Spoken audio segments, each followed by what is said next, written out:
Needed crazy sexy banger song for crazy sexy banger game, you know? You know? Yo. This game is so loud. Holy shit. I already turned it down. I'm turning it down even more. I was a pretty sexy man. Pretty cool, pretty sexy cool man. Yeah. Yeah. I've been keeping an eye on when the full version of this game comes out so frequently. I swear to God, this is just the demo. Oh, look how fucking cool it looks. Ah!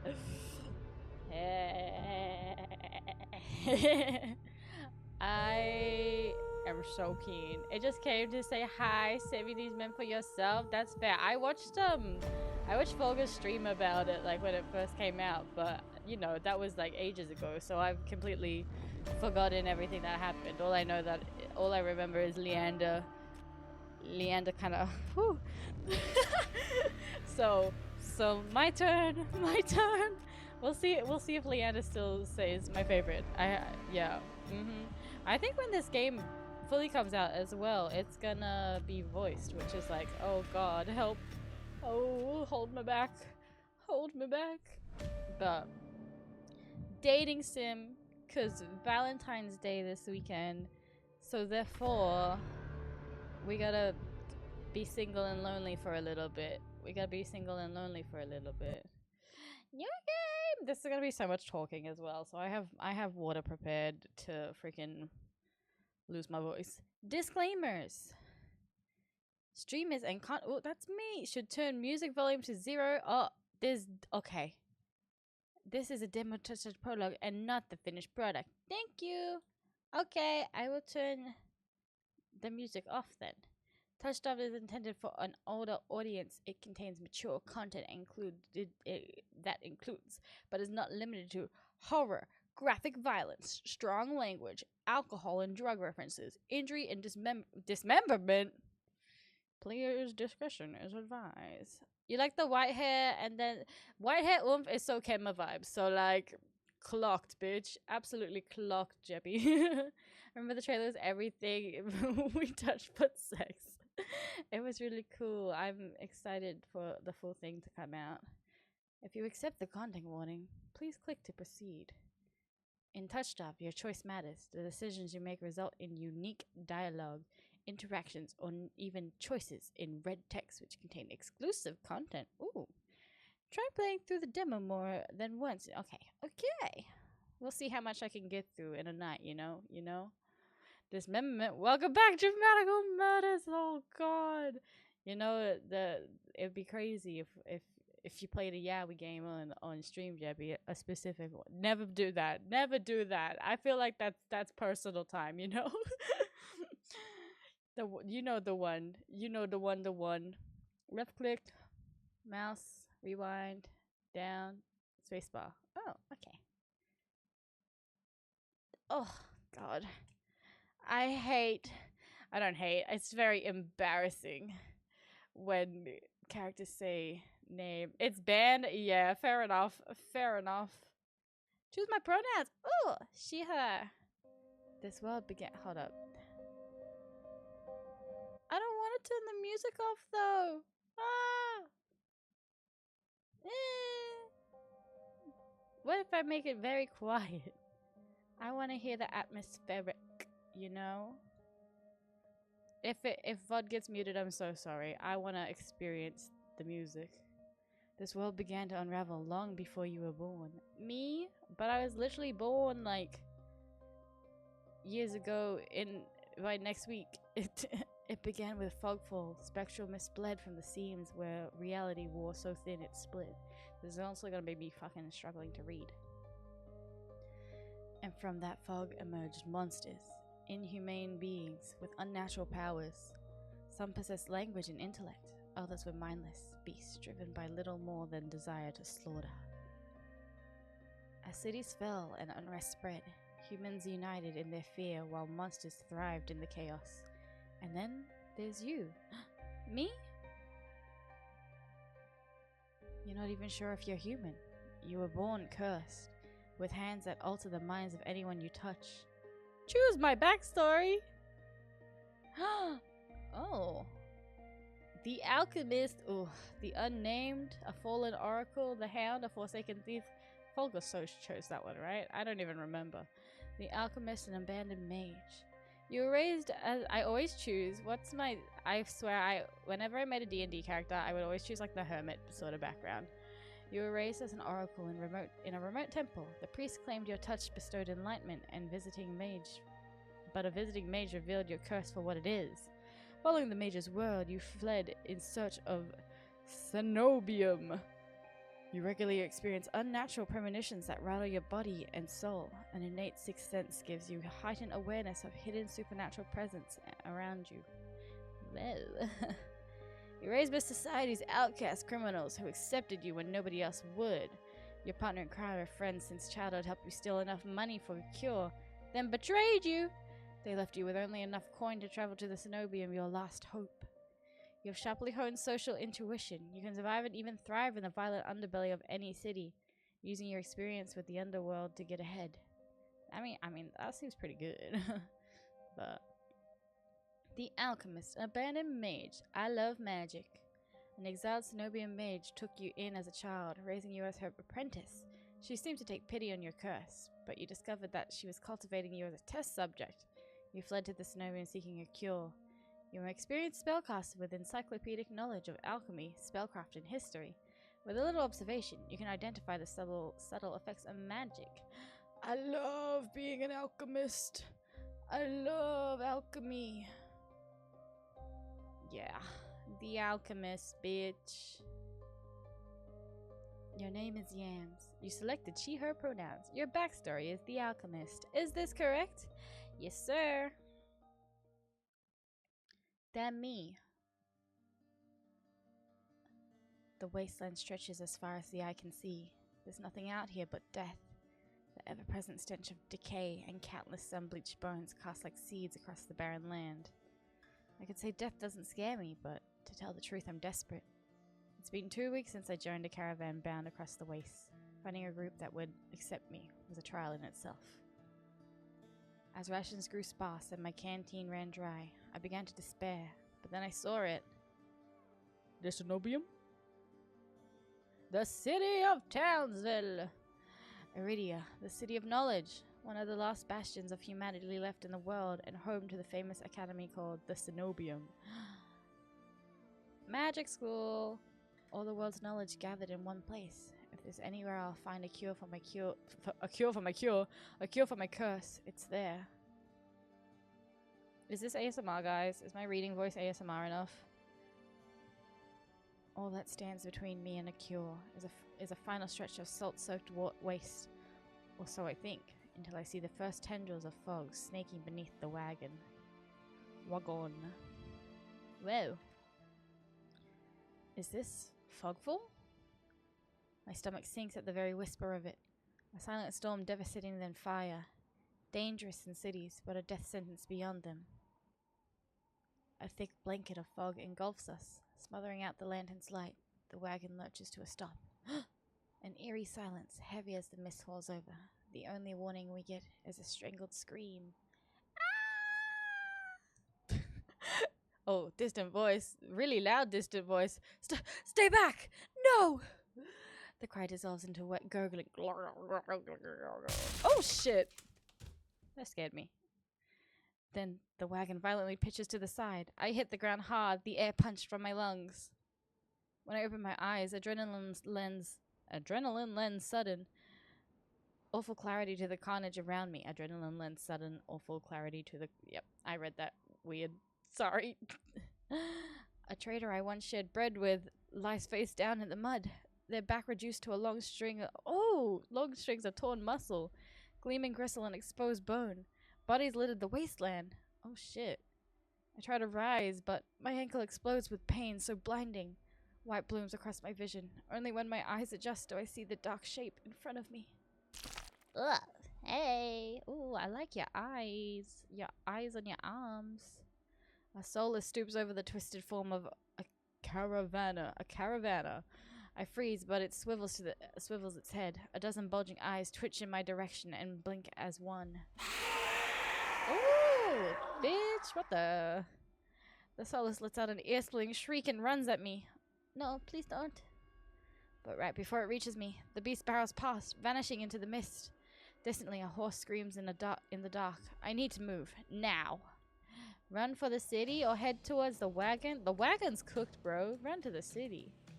Wagon's gone. I take off, running deeper into the haze. The fog is so thick I fear I'm headed into the wrong direction until I see a dim pinprick of light emanating from the shadows of a spire.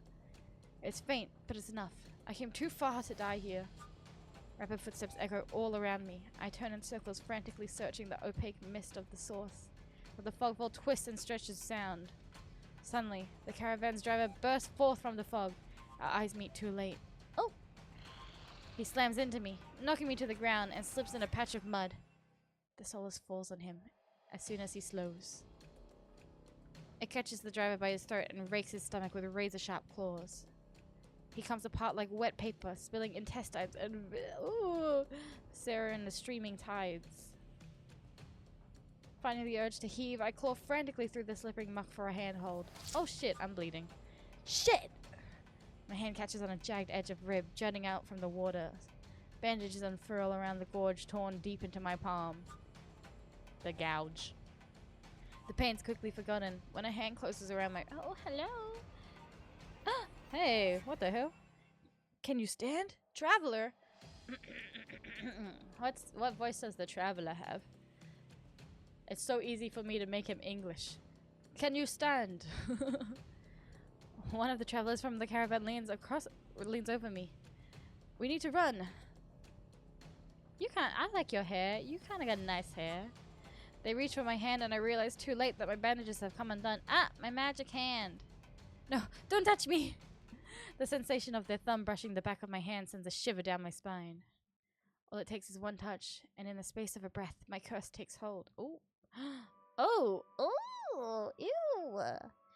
Their lips peel back in a deranged grin. Oh, what the fuck, bitch? I can't laugh like that. I can't do it. No, I've seen this face countless times before. This is my curse. Madness of my own making. Their grip on my hand tightens until pain radiates from my knuckles. Let me go. Suddenly, clammy hands crush my throat. Oh shit, I'm being choked out. Choking off my breath. Die, die, die! Oh! Spit bubbles at the corner of their mouth and flecks my face. The edges of my vision darken as my lungs scream for air. Scream for help? I don't think I could scream. Fight them off? I just punch it, friggin' knee him in the balls. My nails gouge deep into the traveler's wrist, but no matter how much blood I draw, they don't flinch. Oh, I die. I die immediately at the beginning of the story. The more I mean, that happens in Mystic Messenger. You can do that. You can choose to friggin' bad end from like the first 5 minutes. The more I struggle, the tighter their grip grows. My pulse hammers in my ears, slowing with each thudding beat. This can't be happening. I'm going to die. And not because of the fogfall or the Solus, but because of my own curse. Tears sting my eyes. No, no, not here. Not like this. Someone save me! Please save me! The hands drop from my neck, leaving me wheezing for air. My lungs burn with each rad cough. My vision clears and the traveler's face takes shape, hovering inches from mine. Lips still split in that macabre— is that how you say that? Macabre? Yeah, macabre smile. Even as blood seeps between their teeth. Ooh, did you get stabbed? They give one last shuddering breath, then slump over their claws hooked through their stomach. Holy shit. Oh my god. Oh my god. Yahoo! Yahoo! Hellos, can you make the boys kiss? Oh hell yeah. Oh hell yeah, we can make the boys kiss. An oomph after my own heart. Holy shit. Thank you for the follow, Megandara. Oh my god. Yowie? Oh my god. Can I kiss the monster? This monster? You wanna kiss this Solus? I mean, he's got kind of cool eyes, I'm not gonna lie. Not gonna lie. NGL, not gonna lie. Would? Maybe. Possibly. We won't disclose that information. Not yet. The soulless shoves the body aside, and the glowing eyes studying its leathery skin, thin as through grinning. Wood. Is it still the demo? Yeah, still the demo. I watched somebody play bits of it like ages ago, but I never played it for myself. And I've just been following all like the Twitter Blue Sky posts about the development of the game, so I'm so keen for when the full one comes out. I don't know what I'm gonna do if it's all voiced, you know? I'm gonna fall in love with a PNG. That's what's gonna happen. But they're very beautiful, and you know, Valentine's Day is soon, so kind of gotta find myself a suitor, you know, even if it's all full of delusions and delusions and delusions. there's a flash of claws, red spills across my vision. I'm fucking dying. I'm fucking dead. I'm cooked. I thought there'd be pain, but as I sink into the murky waters, all I can feel is the grit of silt, my bad, filling my mouth in the icy embrace of shallow waters. Yuck. Yuck. Distantly, I notice an arm resting among an outcrop of reeds. Mine, neatly severed. Ooh! Oh no, neatly severed at the elbow. I should have taken both arms. Without them, maybe I could have survived. Maybe I could have had a home. Shit, bitch. We've had a hard life. We've had a hard knock life. Instead, I'll die cold, alone, and face down in a desolate wasteland. But not if someone beautiful come save me. A fitting end for a monstrosity like me. Oh. I was low-key like, did I just get like a bad end straight away? Like Mystic Messenger? Save me, hot boys, please. Save me. Save me. Shit. If this is death, it's not as bad as I feared. The cold is gone as is the choking stench of bog water. I could drift forever, cocooned in oblivion, until all thought and sensation vanished. No curse, nobody howling at me in madness and terror. Nothing at all. The thought has a terrible appeal to it. Oh! But the next moment, I take a reflexive breath. Air pours into my lungs, then out in a ragged gasp. Feeling comes floating back, warm cloth on my bare skin, a firm surface underneath me, a strange tang of sulfur in the air. Who is this? Do not be afraid. It's not an old person, probably. Do not be afraid. What voice? What voice do I give? Oh, it's Pretty Man number 1. Pretty Man number 1. He's kind of. I feel like he could have an English voice, you know. He's very regal vibes. I twist my head towards the voice. Tears flood my bleary vision at the bright glow of lamplight. Try not to move. The voice is calm, steady, and commanding, but most importantly, it's a stranger's voice. One thought cuts through my mental fog. I have no idea who this is, and I'm completely at their mercy. Oh no, he's hot. He is. He's friggin'. His design is actually like one of my favorites, because just the little gold accents to him, they're so good. I don't remember his name. I only fucking remember Leander. Stay away from me. My word comes out a little more than a creaky. Oh, never mind. Not that excited. Stay away from me.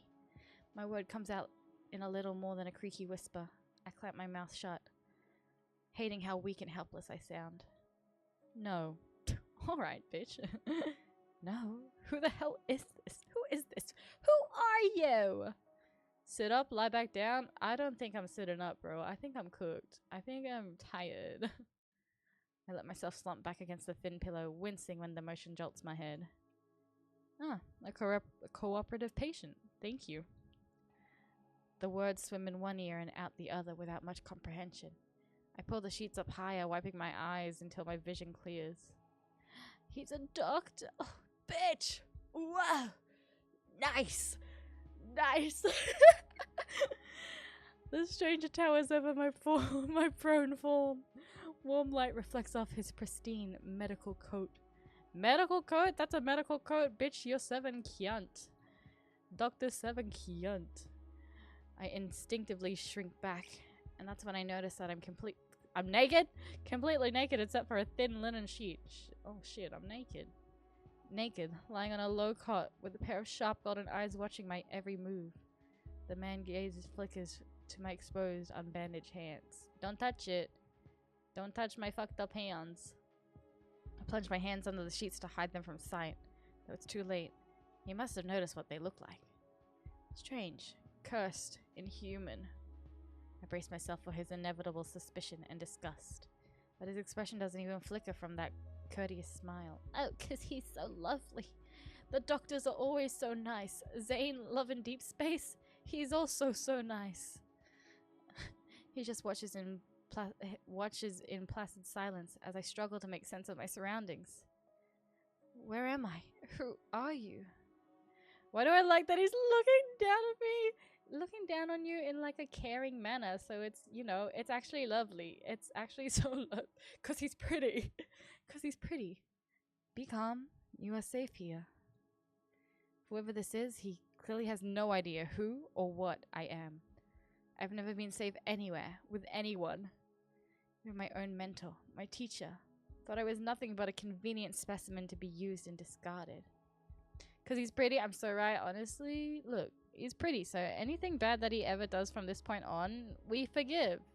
We listen and we don't judge, 'cause he's pretty. He's got that face card. I scowl, pulling the sheets protectively around myself.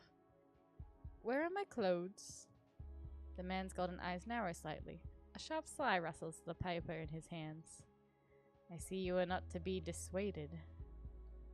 Your clothes were torn to shreds when I found you, but I procured replacements. Oh, dress me up? What style? Oh, with a soft creak, he stands from his chair, giving me a better view of my surroundings. I seem to be in some sort of medical clinic. Bottles of silvery alchemic concoctions line the counters in neat rows. The air makes my nose twitch, a faint whiff of smoke and something distinctly metallic that I can't quite place. Blood?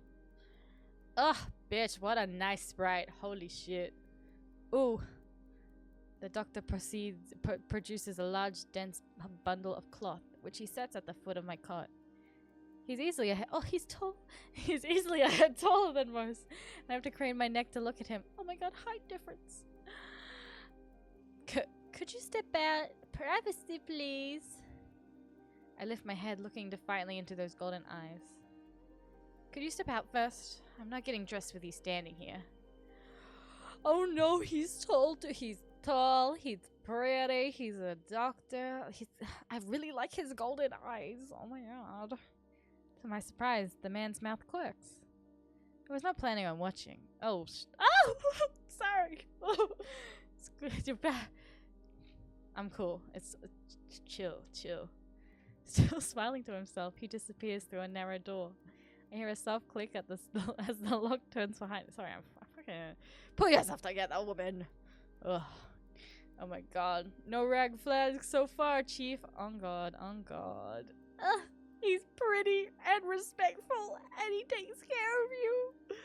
And he's tall.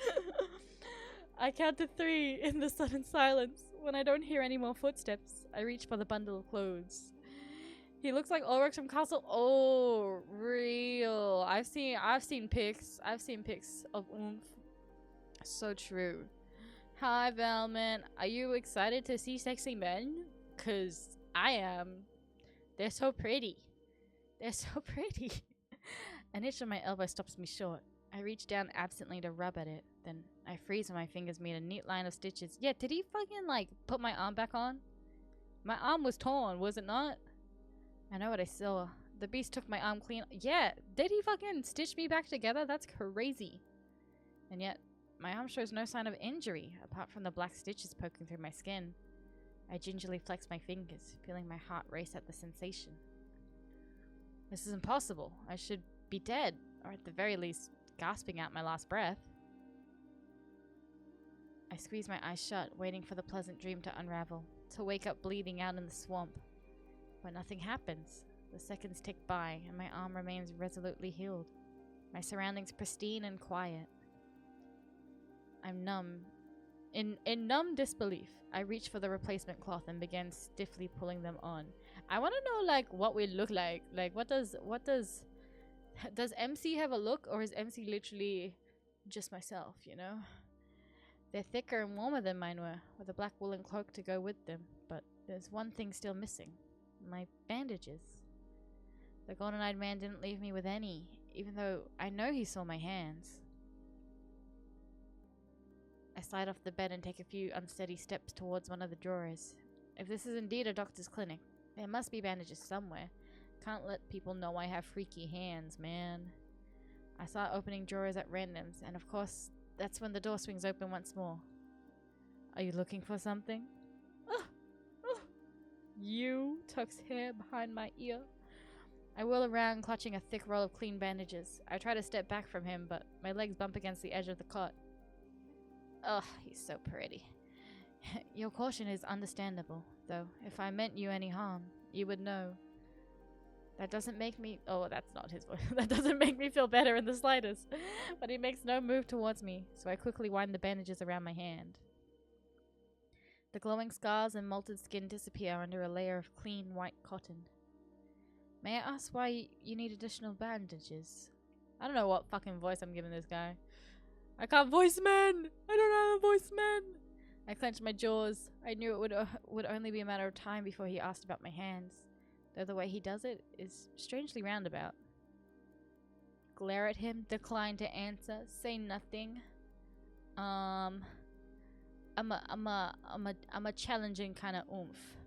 I fix him with the coldest glare I can muster. He doesn't even blink, meeting my eyes serenely as I finish trying my— he's so nice! He literally known this oomph for like 1 minute, and I'm like, oh my god, he's so nice. He does the bare minimum of respecting my boundaries. As I finish tying my bandages. I'm not easily intimidated. Well, be intimidated, bitch. I'm a scary dog. Woof. I hastily break eye contact, but he says nothing more. At least he doesn't seem angry. Because he's so kind. Oh my god, he hasn't harmed me yet? Green flag! The bar is on the floor. The bar is sub-zero level.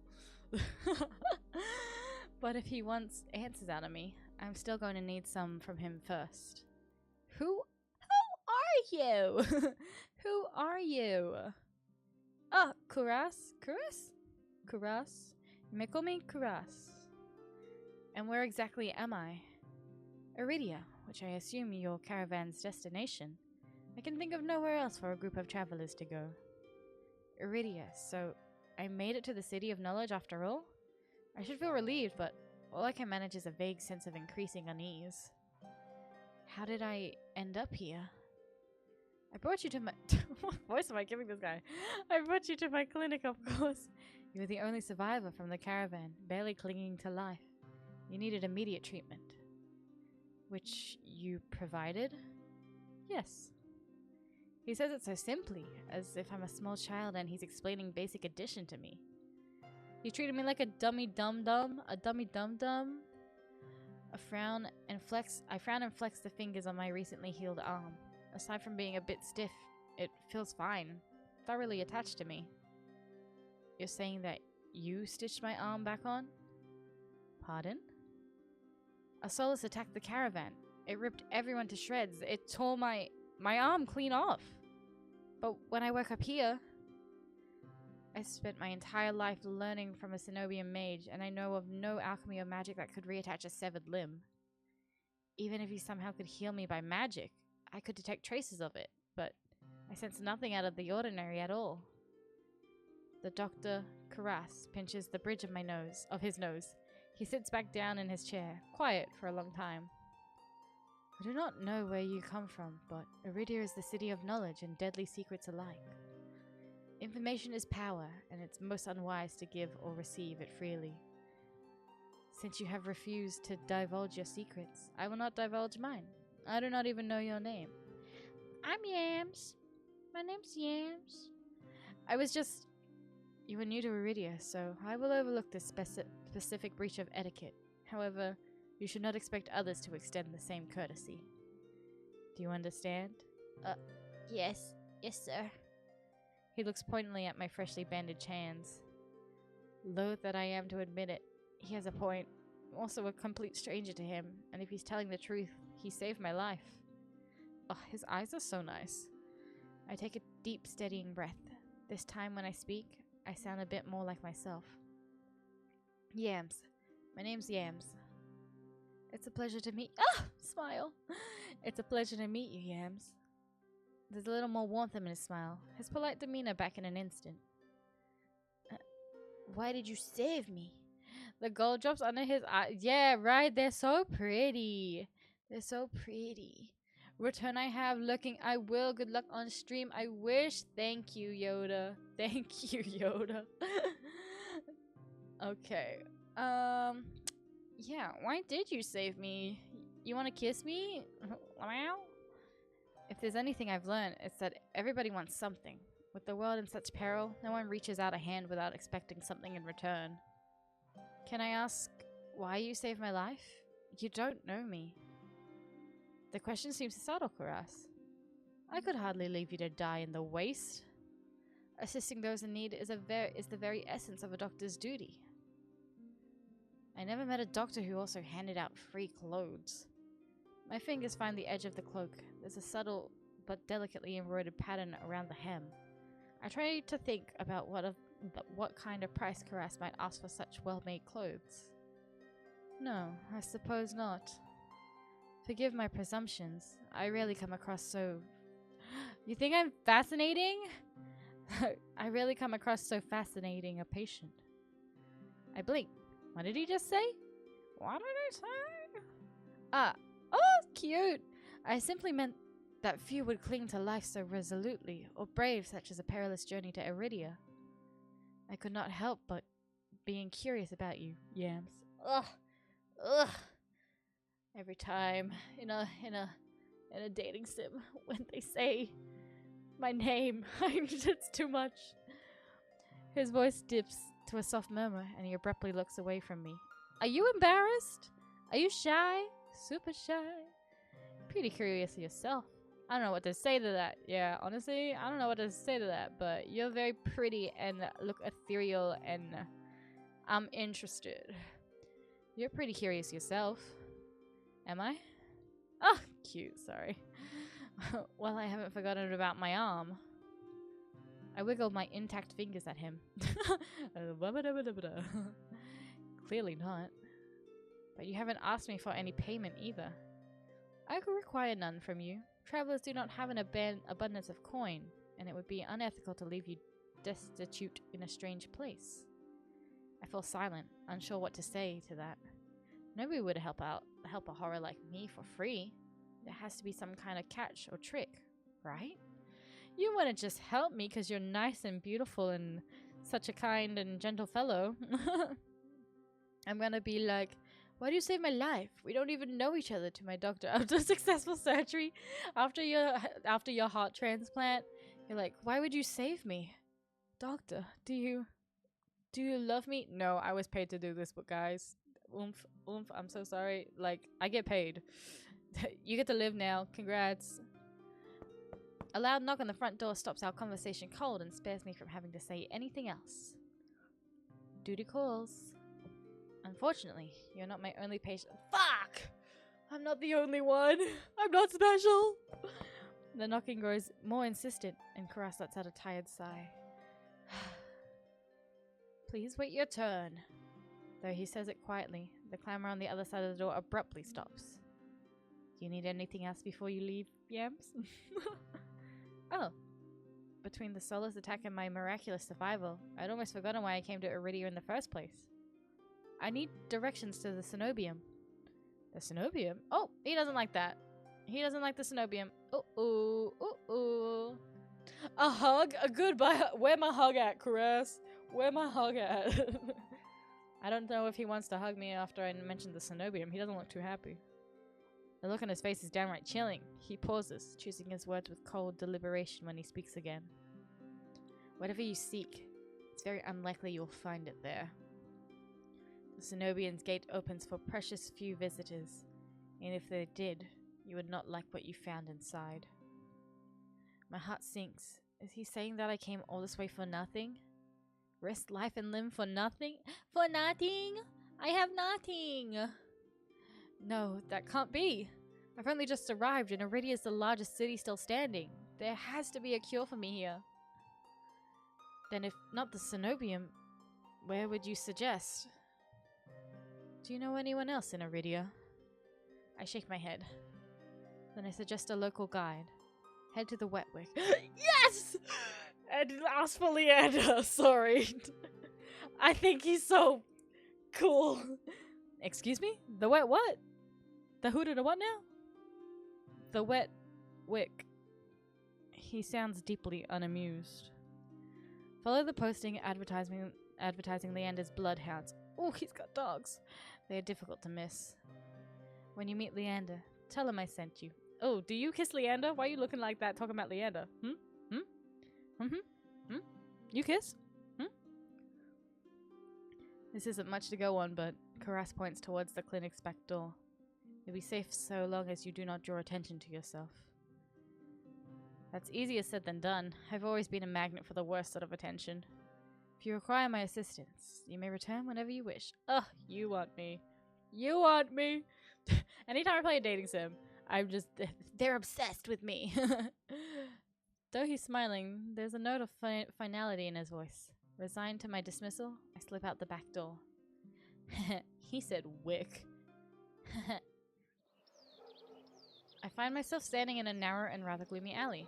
I pull the new cloak up over my nose, stepping over the contents of chamber pots that have been emptied into the streets. Ew, poop! Something weighs heavily inside one of the cloak's pockets. My coin purse. Everything is still inside. Every last coin that I scraped together for the journey to Iridia. It doesn't even look like it was opened. There were so few coins to begin with, they probably weren't worth stealing. Damn, I got called broken, poor, and broke. I glanced back at the clinic's closed door. Karas didn't take any payments. He didn't even ask for a future favor. But he also said that in Iridia's secrets are power. Does he expect me to give mine up at some point? That's not exactly a comforting thought. Still, no matter what he did, Karas gave me a second chance and a lead on where I might find help. Leander! Oomph! My sexy oomph. I better get going before he changes his mind. I squeeze out of the alley and into the crowded main street. The line outside Karas' clinic stretches down the road already. Two thin peddlers queue alongside weathered elders. If any place is in desperate need of a free clinic, it's this one. The cobblestones are treacherously rough under my feet, deep grooves worn between them by regular flooding and decades of hard use. I knew Iridia was a river city, but I didn't expect it to look so eroded. The buildings are tired and dilapidated. Dilapidated. All crammed together in narrow streets. Like Italy? Is that like when they're all so close together? That sort of thing? Caliber, hello. You're upset. You added water to your coffee. You can't believe you were instead of milk. How did you do that? how'd you confuse water? Oh no, watered down coffee. That's yeah, ew. I'm sorry to hear that. I hope you get good coffee soon. A child darts by clutching something greasy wrapped in paper. A McDonald's burger. McDonald's. You weren't looking? Did you have a jug of water next to your carton of milk and you just went, that one? The smell of fried food drifts over me. Ooh, my stomach. It is. We do have McDonald's. McDonald's. You literally just grabbed the nearest thing. That's how tired you were. Maybe you need 2 cups of coffee. That's how tired you were. I can't believe we got McDonald's, greasy wrapped in paper and the smell of fried food. That's straight up a cheeseburger and fries. My stomach gives a faint gurgle. But I don't have enough money for McDonald's. This morning's catch, fried up hot and fresh. Not too many eyeballs today. That sounds disgusting, but I'm starving, so I duck my head under the stall's grubby awning. A large fish leered up at me, its 3 bulging eyes still visible through the thick layers of crispy batter. The vendor gives me a gap-toothed grin. What's the cheapest thing you've got? The vendor points at a metal basket of what looks like long strips of savory fried dough. Fresh long lads, 3 copper apiece. Don't burn your mouth. I take the coins out, counting them gingerly. At this rate, I might not even be able to afford dinner. Reluctantly, I drop the payments on the counter and take my meal. Damn, I just got like gross ass donuts. 2 streets later, I pass under a wrought iron archway, adorned with dangling garlands of red and pink lilies. The buildings in this quarter are a dizzying riot of color. Painted walls and tinted glass everywhere I look. Sheer red and pink curtains flutter in open doorways. Musical voices call out invitingly. Incense mingles with the pungent scent of flowers, barely covering the salt and musk of warm bodies. Are we in the red light district? Hello? Escorts? This must be Iridia's entertainment district! Hey. I'm polishing off my food and dusting the crumbs from my hands when I spot a poster. It features the silhouette of a smiling man wearing a single dagger-like earring and the words Bloodhounds printed above his head. A motto, as above so below, circles the artwork. Poster Leander, oh my god. If Leander is the leader of the Bloodhounds, then the face printed on the poster is likely his. I follow the line of identical posters around a corner and nearly hit my head on a precariously dangling wooden sign. Looking up and faded, orange letters read, The Wet Wick. The facade of the building looks like it's seen better days, but I hear faint music and laughter coming from inside. Oh my god, I'm so excited. I'm so excited to see him. Hey! Where's my oomph at? I like how when we have money, we don't have an appetite for 7 days, and then when we do have money, we already feel dizzy in 5 seconds. We're literally like, never mind, donut, give me. Oh my god, I kind of like the environment sounds. The inside of the bar is a far cry from the abandoned exterior. It's not even midday yet. Most of the tables are booths are occupied by a loose assembly of people in matching green cloaks. I'm no stranger to bars. I'm no stranger to love. Sometimes I would take my books to the local tavern for a change of scenery, but I much prefer quieter places. Oh my god, she's not like other girls. She likes to study in the library and tuck her hair up into a messy bun. A cursory glance doesn't turn up anyone with a dagger-shaped earring. I'm about to head towards the counter when a chant rises from the center of the room. Ooh, hello. Show! Show! Show! The remaining green cloaks abandoned the bar and their booths to rush towards the center of the room in a sudden torrent. There's no time to move out of the way. I'm caught swept along in the ale-stench current. Hey! Rhythmic chanting drowns out my voice. I thrash, throwing out my elbow as the press of bodies grows heavier. My hips knock into a table. I grip it, holding on tight to steady myself. But the crowd has stilled. The chanting stopped. Who is that? A pair of gilded boots stride across the tabletop. Ooh! Ooh! Wow! Nice! Nice! Hey, nice. Seriously? You dogs? Again? Scattered laughter and cheers rise from the audience. Woohoo! Tits. Oh, sorry. Boobs, boobs, boobs. My bad. Sir, we eat here. Sir, yeah, I'm eating. What am I saying? Sorry. I drag my eyes upwards. Yeah, my eyes are up here. Sorry, I'm just looking at your, yeah. Awooga. Oh, bitch. Ooh, that's my oomph. A well-dressed man stands on the table in front of me. His broad shoulders framed by the thick lapels of a trench coat. We're looking at his heart. I'm just looking at his massive, massive heart. This is really the last time, alright? Oh shit, he's so pretty. This time when he speaks, the audience falls silent, as though bewitched by his magnetic presence or rich low voice. Oh bitch, when they add a voice actor to him, I'll fall so bad, as if I haven't already, but you know. but nothing is as captivating as his smile. Literally, I was thinking that. I was like, he's got such a nice, like, kind eyes and smile. He beams at the crowd around him, a performer on his makeshift stage. Don't blink, or you'll... Fuck! or you'll miss it.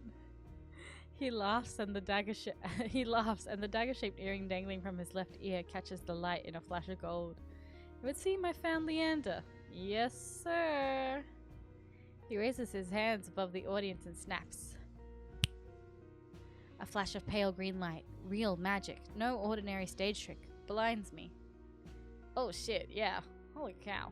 Wow, pretty!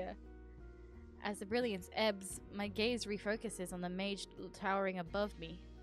Oh, he's towering above me? He's tall as fuck. He flicks his wrist and the magic spiraling around him coalesces.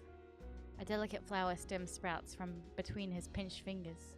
One by one, glowing lily petals spring forth. With a flourish, the mage presents the conjured flowers. The audience bursts into clapping and cheers. Wow! Yeah! Wow! My mouth hangs open, and not just on account of the impressive performance. There was no incantation, no spell circle. I've never seen someone so... Sorry, not someone, something. I've never seen something so beautiful and intricate conjured so effortlessly. Leander must be an incredibly gifted mage. No wonder Koras recommended him. Yay, I love flowers. They're pretty. Lilies. I like lilies. Lilies are nice. Leander plucks the iridescent bouquet out of the air and turns in a slow circle, giving his audience a good... He's a performer. He's such a show-off. Now who could use some good luck? Me! Pick me! Eager onlookers scoot closer to the table. Some reach for the lilies while others whistle and call Leander's name. But his cool green eyes slide right over them, locking on me instead. Fuck! Let's go. How about you? My chest tightens. Every person gathered turns to stare at me. I'll take the flowers. I reach out, all too aware of the way my fingers tremble as I carefully take the flowers from him.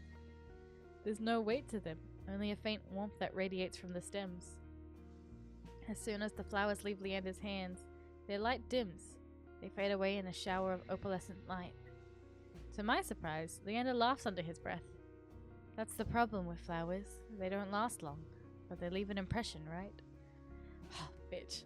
He grins at me, and I find myself smiling back. Shit.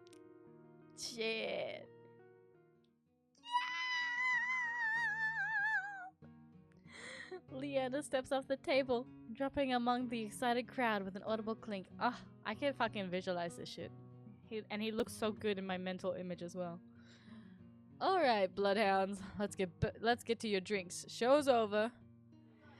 The green cloaks disperse at his command, returning to their tables and booths. Before I can make my way towards Leander, his eyes find me. He gives me a friendly wave, then beckons me over to the crowded counter. Hey!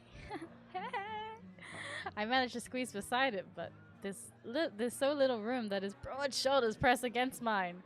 I tense, but he doesn't seem to mind at all. Nice! Is this your first time in Iridia? Are you hitting on me? He says it lightly with a genuine air of curiosity. Do I stick out that much? No, but I'm certain I remember seeing a face as lovely as yours around Lowtown. Thanks. My eyes flicker to the polished countertop. I'm not used to flattery, and being this close makes eye contact difficult. As if on cue, the bartender approaches us. What can I get ya? What can I get for ya? Surprise me, and add anything my friend wants to my tab. Ah? I'm your friend now? You don't even know me. I wasn't expecting the generosity, but I have to admit, I do feel a little thirsty after all that fried dough. I'll have what he's having. What is good? What did he say he was having? Oh wait, I can go back in time? Holy shit. What did he say? Surprise me. Alright, surprise me too, I guess. I'll have what he's having. While the bartender leaves to fix our drinks, Leander leans his elbow on the counter. I'm close enough to notice the purple shadows under his lower lids. His eyes wander over me in return, but when they lock on my bandaged hands, a sour taste rises in my throat. Here comes the questions. So what brings you to Wick? To the Wick. Kuras sent me. He pushes his hair back from his forehead. Ugh. But it immediately falls right back into place. Literally, I do that all the time as well. So, it's about work. The bartender returns with a pair of glasses filled with what I can only assume is beer. I raise my glass and give it an experimental sniff. It smells faintly yeasty, but with an undercurrent I can't quite place. A quick sip confirms my worst suspicions. It's awful. Somehow briny and sour in a way that reminds me of pickles. Gross. I don't like beer. I like pickles, but I don't like beer. But any thought of complaining dies the moment I look up at Leander and look up and see Leander taking a deep swig from his glass. He lets out a satisfied breath. Now, how can I be of assistance? I need to get to the cenobium. Oh, bro doesn't. Nobody likes the cenobium. Nobody likes it. As soon as the word cenobium leaves my mouth, the entire bar falls. The entire bar? Shit, everyone's eavesdropping on me? Bloodhounds twist around in their seats to gawk openly. Finally, an especially drunk one speaks up. "Ah, you're bringing up the cenobium in here. Throw him out. This is blowdown territory." The visceral? Is that how you say that? Nope. The vitriol catches me off guard. From the angry looks thrown my way, it's clear I've broken some unspoken rule just by mentioning the cenobium. When I glance at Leander, he's drinking as though he hasn't noticed the uproar. Only when he catches me looking down does he lower his gaze. For the love of... He drags a hand down his face. Hey, keep it down, will you? This is business. Oh my god. I tense, expecting an argument, but the outspoken bloodhounds silently return to their drinks. Only a handful continue to watch me warily. Sorry about them. The cenobium's a bit of a touchy subject in these parts. Mixing enough drinks and, well, you saw. How about we continue this outside? How about we go somewhere a little quieter, bitch? When I give him a tense nod, he pushes away from the bar counter. Oh my god. He's so pretty. I don't know if pretty's the right word. He's so hot. I follow Leanna to an alleyway tucked... We're going to an alleyway? Tucked behind the wet wick where layers of frayed bloodhounds posters have been plastered to the walls. Oh, front on, jump scare. Seeing them side by side, the resemblance between Leander and its likeness on the poster is impressive. Chris didn't send you here for help with the cenobium, did he? From the look he gives me, he already knows the answer. I glance away. No, he didn't. He suggested I find an alternative. Yet here you are, asking about them anyway. What do you need the cenobium for? I don't want to tell him about my curse. The less people know about my capabilities, the better. Thankfully, Leander takes my reluctant silence as an answer. Well, I see you're already aware of the city's currency. Information's worth its weight in gold here. I'm not telling you my secrets. Caress told you the truth. The cenobium's dangerous. Get on their bad side and they'll imprison you if you're lucky, or torture you if you're not. Torture? My teacher never described anything like that. But the cenobium's supposed to be a place of learning, a sanctuary. The cenobium has always been heralded as the last bastion of human knowledge, a shining beacon of hope in a world steeped in nightmares. If any place held answers, it would be the cenobium. That's why I came here. That's what they want you to think. But things that seem too good to be true are often just that. Such a simple statement, and yet it leaves me reeling. If it's true, if I've staked everything on a lie, then what now? Leander clears his throat. The belt is the strongest character in this game so far. It's holding him in tight. It's really, yep, it's doing great. It's holding on for dear life. It's so nice. He's so nice. But as I always say, wait, what did he say? Leander clears his throat. But as I always say, there's solutions to every problem, and alternatives to every solution. Bitch, I like his eyes so much. He claps his hands and turns to me with a brilliant smile. That's why Kuras pointed you to the Bloodhounds. Let us help you. Whether it's hunting soulless, finding people, or recovering stolen valuables, we can do it all. And free of charge. Free? Free? I'm shaking my head before he's even finished his practiced speech. My patience is wearing dangerously thin. Listen, I appreciate the offer, but my problems can't be solved by a group of good Samaritans. To my chagrin, how do you say that? I don't know how to say some words. My vocab sucks. Leander nods slowly. Then your problem must be fairly serious. And if the Cenobium's your first choice, you're searching for a magical solution, aren't you? When my eyes widen, he nods along, as though he suspected all along. But he's magic. He can help me. He literally made flowers and shit. Sorry, I had to drink water. I'd be happy to help you out. That is, if you tell me what ails you. You want to know my problems? Tell me your troubles and doubts. Leander might not work for the Cenobium, but if he shows, if his show was any indication that he's even stronger than the mage who raised me, she couldn't do anything about my curse. But maybe I'm silent, plagued by indecision. I don't know if I can trust him, but it's not like I have any alternatives. I hate to admit it, but this could be my only path forward. My confession comes out in a pained whisper. I'm cursed. Cursed? Oh, now I'm very curious. What kind of curse? Something ancestral or more recent? He looks me up and down, taking in my face and eyes, and finally, my hands. It's your hands, isn't it? Well, ding dong, what gave that away? My bandages. I wait until I'm certain my voice will remain steady before answering. My touch is dangerous. It changes people, hurts them. Before I've even finished, Leander begins taking his gloves off. He tugs his left hand free and flexes his fingers. Let's see it. Oh my god, bitch! He offers me his hand, and a prismatic flash of magic ripples across his palm. An enchantment of protection. But I'm already shrinking backwards. I can't. I don't care how confident Leander is. I can't bring myself to hurt him. To see his kind face twist into a mask of madness. To see his beautiful, beautiful, beautiful face. Believe me, this isn't an ordinary curse.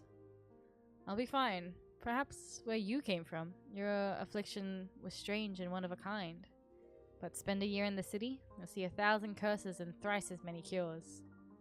Do you really think Kuras would send you here if I couldn't handle it? Ah, bitch! How should I know? I only met him today. I'm as good as any mage in the Cenobium. Better, even. If they can help, so can I. Oh, I love his confidence. You don't know what you're asking me. I'm asking you to trust me. I look from Leander's outstretched hand to his confident smile. Bitch, he's so...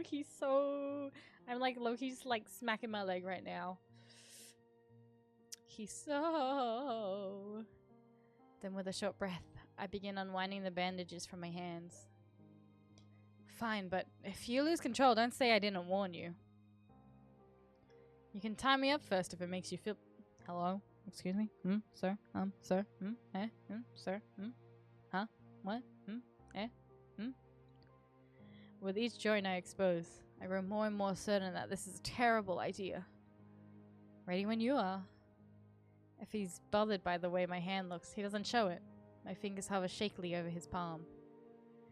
3, 2, 1. Hold back? Touch him? Ugh. He'll be fine. He's so cool. He'll be fine. He'll be fine, right? Sir, literally... He's already got two belts on his chest. He was like, more? I tap his palm once, as quickly as possible. It's barely more than a brush, but that's all it ever takes. When I look at his face, expecting to see the worst, Leander only grins. See? It can't be. This time when I reach out to touch Leander's palm again, he catches my wrist before I can pull away. I told you, there's really nothing to worry about. Ah! Nice.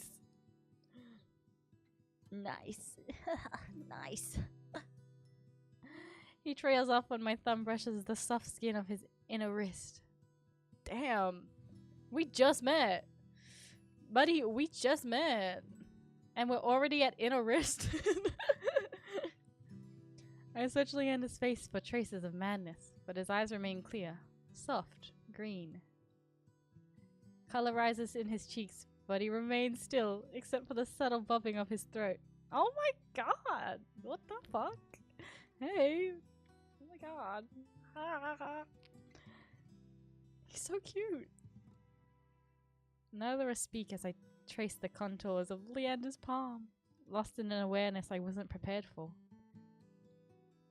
I've been with other people, kissed them, been embraced by them, and more, but not like this. Not in a wrist action, bitch.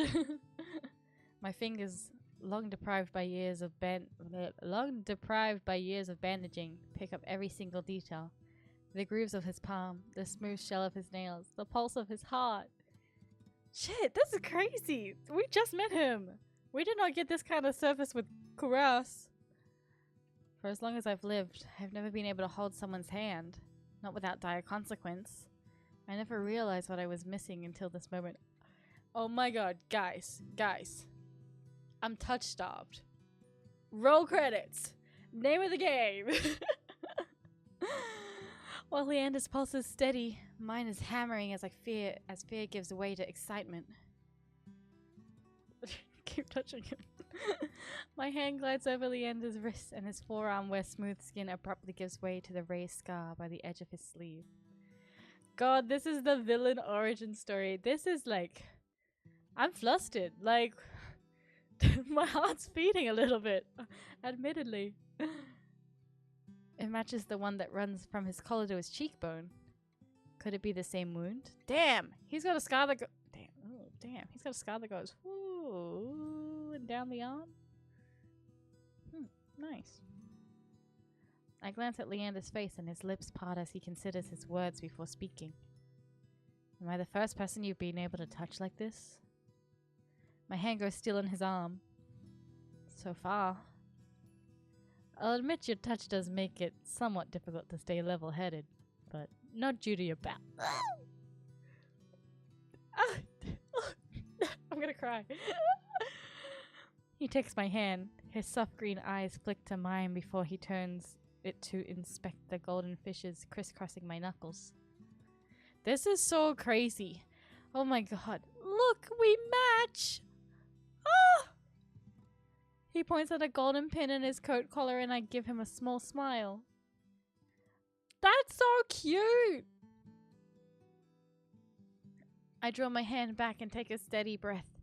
My hand feels as though it's stuffed with cotton. Habit alone guides me through the motions of rewrapping my hand, although my fingers tremble too much for the bandages to lie flat. Oh my god! This is crazy! Oh my god!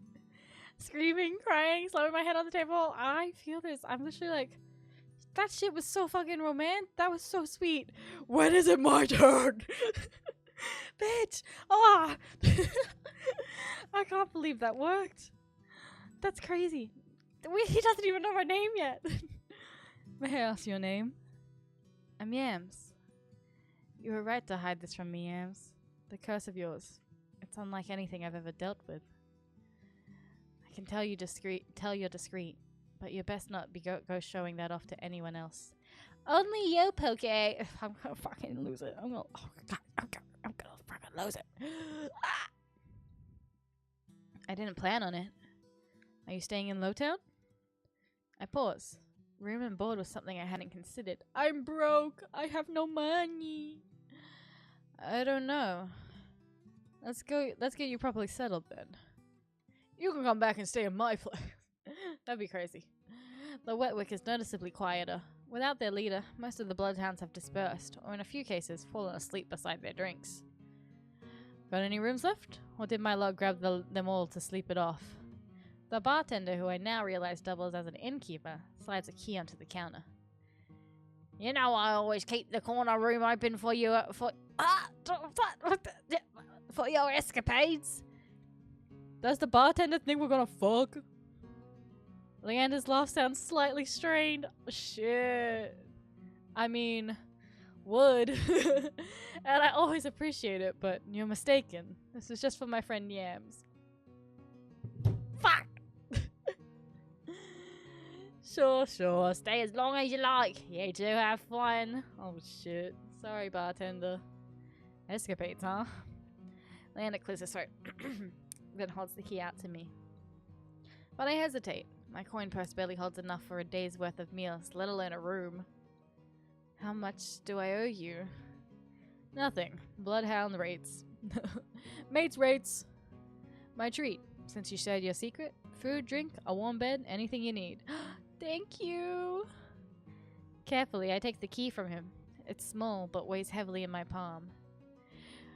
We're just gonna go play Uno. Exactly. Draw 4. Twice, bitch. I win. Checkmate. I never expected to have a warm bed in Iridia, let alone a free meals. Thank you. Go explore, Yams. You'll find many roads in Iridia, each leading to different answers. But if you need a reprieve from what haunts you, come find me. Ah! I will. Just be careful. I nod, taking one last look at the gleaming bronze key before tucking it into the pocket of my cloak for safekeeping. Leanna gives me one last friendly wave before I depart. No! I don't want to leave you yet. I want to go play Uno. Please. The air clings, sodden and heavy. Without the morning crowd, the sunless street looks barren and bleak. Even the peddlers are long gone. Only a pair of crows remain quibbling over stale crust in a gutter. I feel a ridiculous pang of envy. At least they've got reason to fight. I've never felt so lost. Karas and Leander both made it clear that the cenobium can't be trusted. But I came so far, endured so much. I need to see the cenobium for myself. If only to satisfy my curiosity. I should have asked someone at the bar for directions before leaving. Should have asked Leander to come with you. I'm about to turn back when a shadow passes over me. A cloud. I think until a puff of hot breath tickles the back of my neck. Oh! Oh! The shadow runs down the street in rivulets. Formless dark spreads like ink into blotted shapes. Claws stretch. A muzzle splits open to reveal long, jagged teeth. A growl rumbled so low and deep I feel it. I want to run, to scream, but I feel trapped, as though the slightest movement or a single breath will snap the jaws around me shut. No, I won't let it end like this. If I'm going to die, I'm going to see what got me first. I still myself and then turn. A puppy! The shadow vanishes as quickly as it came. I'm left standing in the middle of the street, alone, except for a figure reclining in the shade of a nearby stoop. Who is it? Is it Puppy Man? Yes! Yeah. Hey, bitch! A monster! That much is clear from a glance. One that could nearly be mistaken for humans when it's not for the tufted ears, the tail curled around his ankle. Dog boy! Or the dusk pink eyes with pupils that sharpen like needles when they fall on me. Our eyes meet, and the monster uncrosses his long legs. Oh, he's kind of like fancy schmancy vibes, even though he's like a dog man. Do I give him a pompous little, like a rich man's voice? His hair gleams a shade of red that reminds me unsettlingly of blood, where it curls around his collared throat. See, I love redhead characters. I always fall for redhead characters, but like Leander's like right there, and like I'm still thinking about him. Jumpy, aren't you? His tone is so light and carefree that I glance over my shoulder to make sure he's speaking to me. Hello, is that Fox Boy? Foxman? Is he Fox? Actually, that makes more sense that he's a fox. Oh yeah. Oh yeah. He's got like the face markings as well. When I look back, the stranger props his chin on his knuckles and regards me with an inscrutable little smile. Didn't you see that shadow just now? It was massive, moved like a beast. Even as I speak, I'm aware of how ridiculous I must sound, but the strangest smile doesn't falter. The only beasts I've seen in the Wicks drooling regulars, though this did catch my eye. Ah! He took my key! Ooh, nice abs. He took my fucking key, bitch! With a floor. Oh, look at his. Sorry, look at his fucking thigh. Nice. With a flourish of his hands, my in-room key appears dangling from his fingers. It turns on its chain, glittering when it catches the light. He's such a fox guy. He stole from me. Excuse me? Yeah, right. I was like, I looked at Key, then I looked at abs, and I looked, oh, look, he's even got his whore. He's even got his sides out. Look at that shit. Oh my god. My hands fly to my cloak pockets, and sure enough, find them flat. He crooks his finger, beckoning me. Oh, you little bitch. I've already taken 2 steps forward before some stifled instinct stops me. Something. Is he like fucking magic manning me closer? I'm still on the edge, thrumming with so much adrenaline that the strangest flat shadow flickers at the edges of my vision. I always attract the worst kind of attention, but I can't get rattled now. Who said that's my? Where did you find that? Who said that's my key? He smiles, wide enough to reveal his pointed canines. I saw you drop it. You really should be more careful. Cities like this might take advantage. A bald-faced lie said without a hint of irony. I can't figure out how he picked my pockets under my nose, but I'm certain he took my key and I need it back. I approached the man carefully to keep an arm's length away. He doesn't look dangerous, but the most deadly ones never do. Oh no, he has whittle fangies. Ooh. Sorry, did his ears just move? The strangest chains. Oh, his chain. Oh, shit, he does have a lot of chains, huh? The strangest chains softly clink with the tilt of his head. His ears flick. Keeping your distance. It'd be stupid to trust you. You think I stole your dinky little key? From all the way over here? He gives me nice expression. He gives an exaggerated sigh. I'm good with my hands. Huh? I'm good with my hands, but not that good. Do I really look like a common thief to you? Oh, nice. He's got me there. The sheer fabric of his sleeves alone. Yeah, I was like, he's got like fancy looking clothes. He had like a nice little surely overall thingy. Demonstration, sir, please, about how he's good with his hands. Oh my god. Oh, fucking whore, put your tits away. Sorry. The sheer fabric of his sleeves alone would be too expensive for most street thieves. Hell, his shoes look like they cost more than I spent traveling here. And then there's the shop right behind him. No matter the city, parted pink curtains only ever mean one thing. Oh, is he a freaking, what do you call it? Is he like an escort? Is he like a prostitute? I'm not looking to buy, and I doubt I could afford your services anyways. my ass just like assumed, doesn't even like ask first. Luckily for you, I don't charge. Oh my god, bitch. Oh, I really like his hair, actually. Oh, redhead animal characters. Redhead animal, the animal part, I did not intend to say animal just then. Redhead anime characters. The man runs the tip of his tongue over a fang. And for the first time since I stepped into the shadow, I feel something other than dread. My face grows hot. Oh, that's not what I meant. Oh, I did not pay attention. Oh, does not charge. I was started to be seduced by him. I'm flattered, really. Where's sex my trade? Oh, he's not actually. I just assumed. Where's sex my trade? I might make an exception for you. How about half off for a handy? Okay. Or you could just hand over my key. Ask nicely and I might even let you tug my tail. Jesus. Oh. Oh. Oh my god.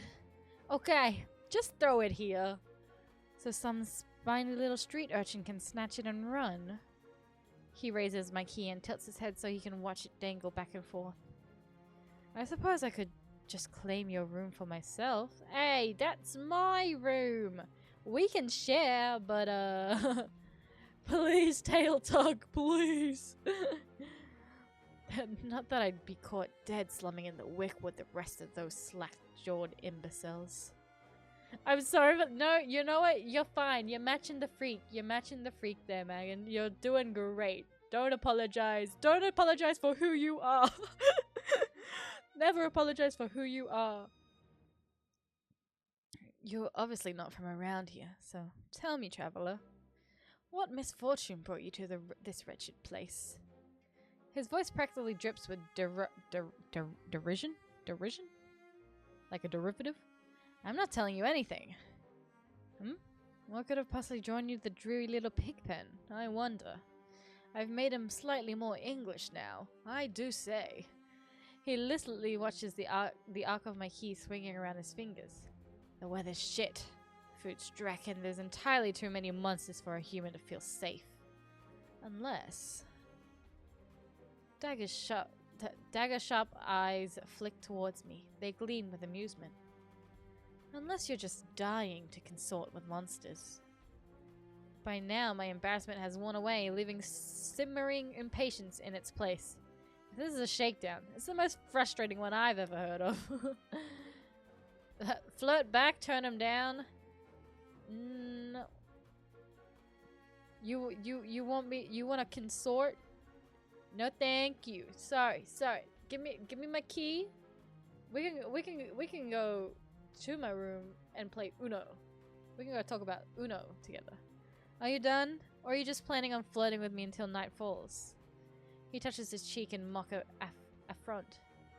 You wound me. How can you be so immune to my charms? Sorry, I just met Leander, and I kind of fell in love. You're about as charming as an ox and a half. What? I'm so rude. I mean, to be fair, he did steal my key. You're about as charming as an ox and half as subtle. I suggest you go practice your seduction on someone interested. Then it earns me a burst of breathy laughter. How about you teach me the ropes? Show me a thing or two. The more he flirts, the more convinced I become that this is some kind of trap. No matter how innocent monsters look, they always have tricks up their sleeves. And something tells me that this one's more dangerous than the one he lets on. Even if he has a really nice laugh, actually. I don't know what you want or why you're messing with me. But I'm not coming any closer until I know you aren't going to attack. Or bite. I won't bite hard, unless you beg me. Oh, Jesus. No matter what I say, he finds a way to twist my words into an innuendo. Even when I'm silent, he goes on as though we're having a conversation, not a standoff. Do you like dancing? There's a traveling troupe performing in Hightown tonight. Their ludus is utterly exquisite, truly a performance to die for. Oh my god. We should check the sleeves for tricks, just in case. Just in case, you know, just wanna double check. There's life in this dreadful place, if you know where to look. You sound like you know the city well. The man gaze flickers from me to the key dangling from his finger. Naturally, this dump was little more than a miserable little smear when I first arrived. Hightown, Lowtown, I know Iridia like the back of my hands. What about the cenobium? Do you know where that is? Nobody freaking likes the cenobium. Her smile vanishes. Surely you've seen it.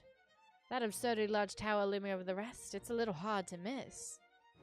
You must mean the spire I noticed when I first caught sight of Iridia. The cenobium's overrated. Forget about it.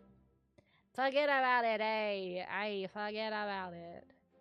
I can show you things those stuffy Boris and their limp dick tower couldn't even dream of. I've already got plans. Sorry, I'm busy that day. Oh? Have you some pressing matters in the cenobium? Lunch dates with the librarian? Tea time with the most esteemed abbess? That's my business. What's it a matter to you? I square my shoulders and the amusement bleeds out of him. Your loss. The stranger finally bores his tedious game, extends his hand towards me, the key rests on his palm, neatly dividing skin and leather. When he makes no other move, I reach for the key, but as soon as my fingers graze smooth brass, his hand springs shut around my elbow. Hey, bitch, no touching. Hey! Oh, hey. He yanks me down and I stagger, my soul slipping in the steps. For a sick moment, I fear my bandages will unravel under his touch, but he's careful not to disturb them even as his fingers dig into my arms. I knew I smelled blood. You reek of death and the road. Oh shit, his eyes. And that fucking doctor. Oh, you don't like Kuras? His voice only silkens lower to a smoky growl. The shadows around him seethe and boil as he pulls me closer.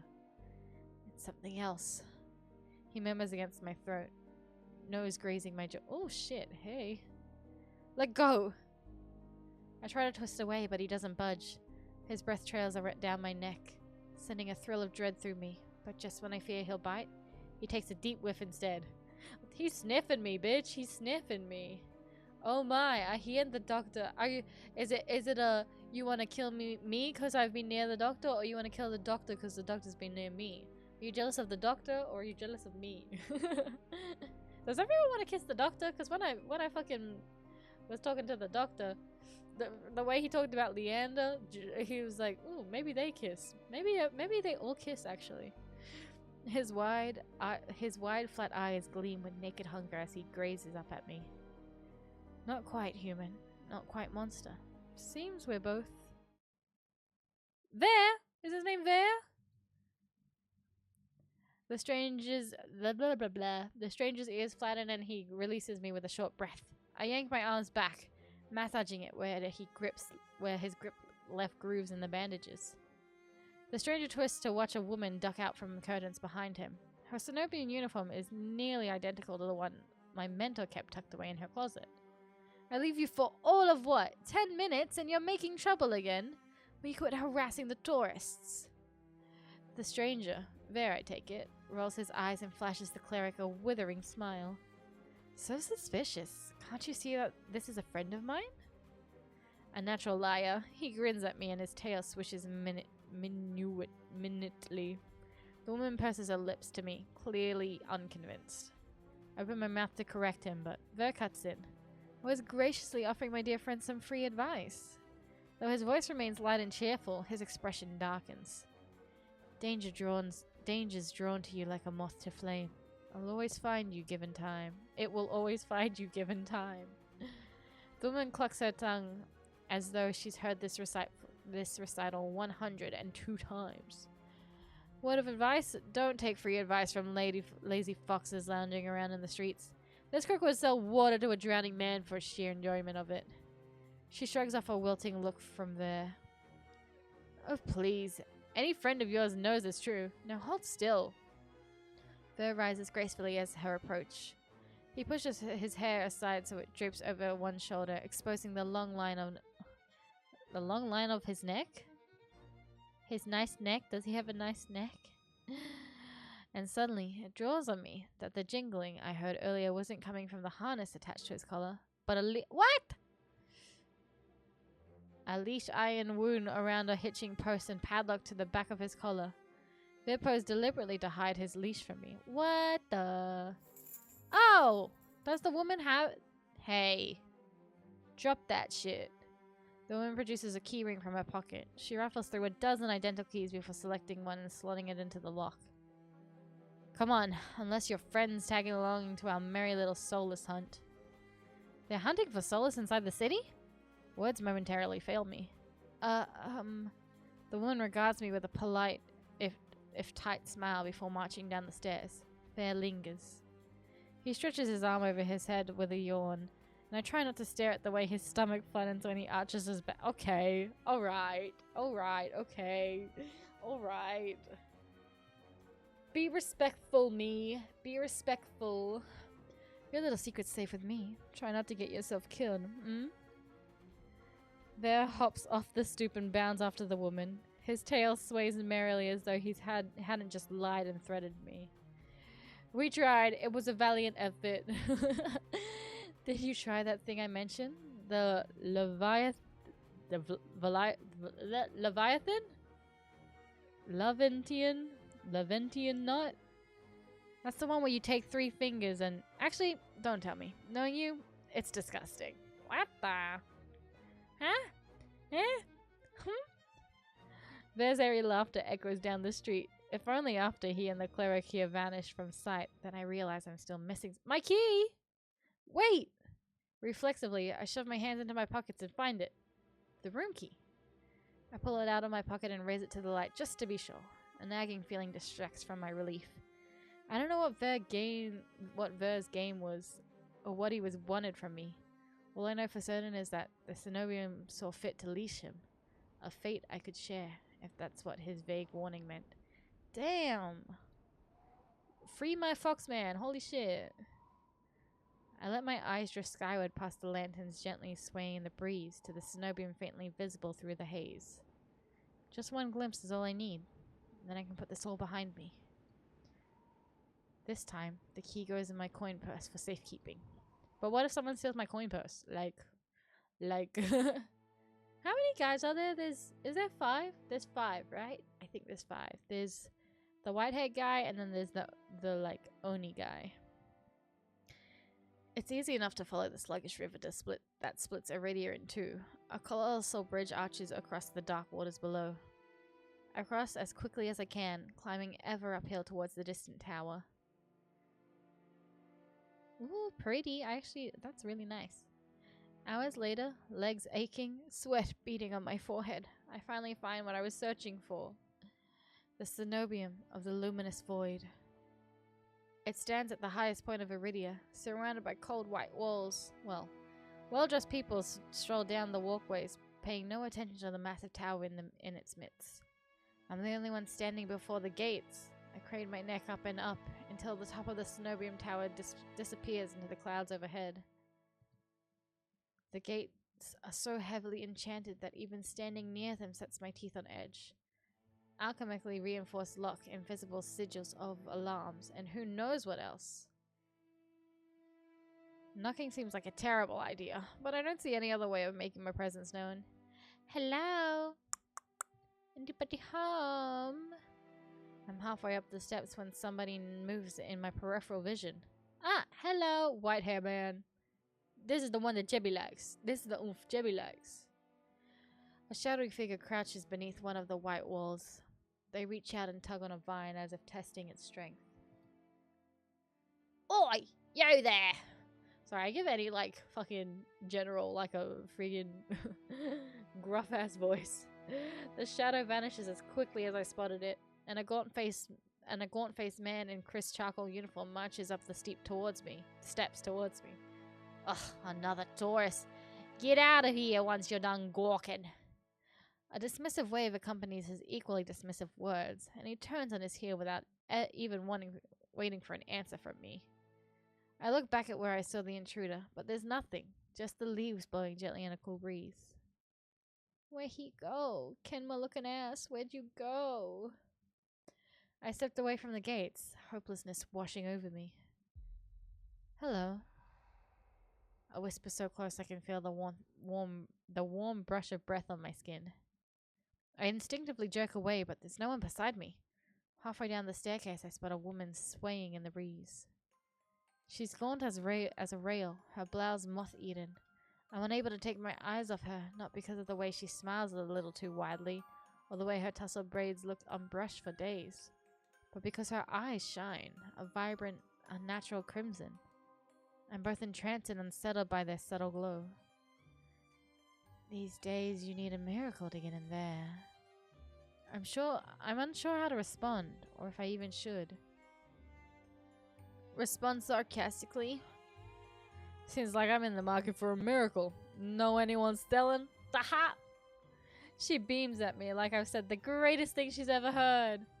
Lucky for you, I have them for free. Whatever she's selling, I'm not interested. My words come out in a tired breath. No thanks. I start down the stairs, but she abruptly steps into my path.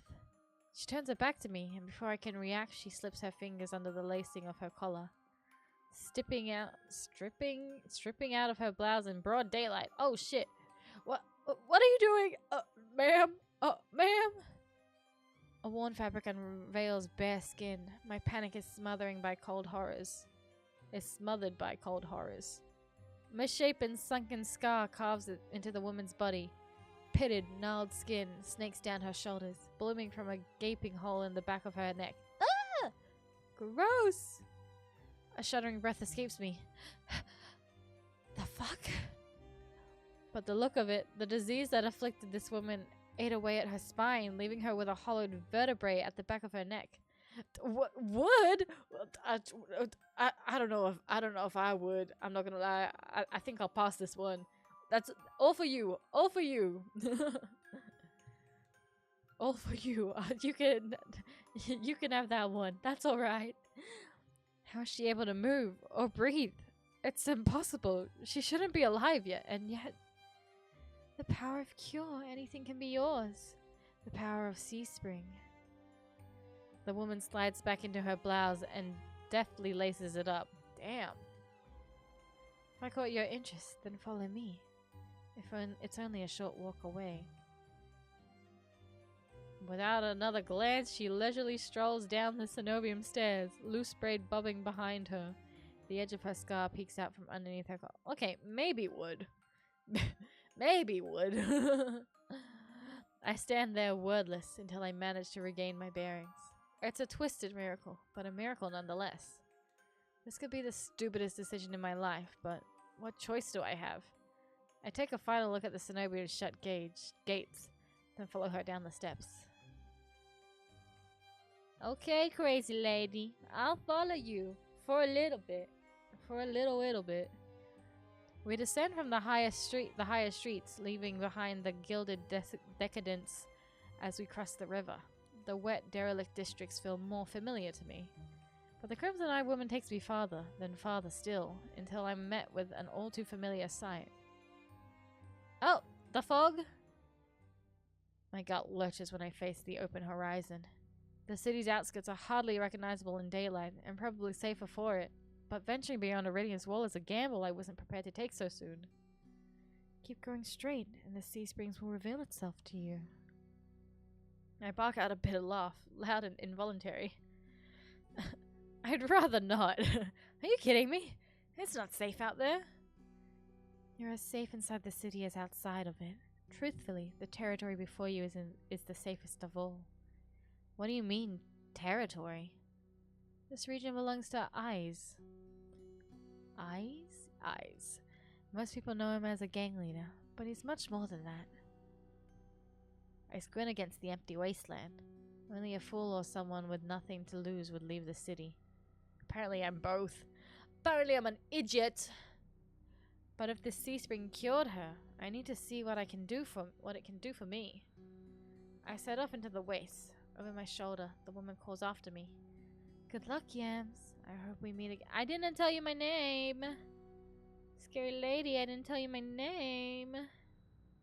My heart pounds with each step I take from civilization. For what seems like an eternity, I force each foot forward. One step, then another, until the realization hits me. I never told the woman my name. That's what I'm saying. Something pierces the horizon ahead of me. A building, nestled in a tall cliffside, but so starkly out of place it might as well be a hallucination.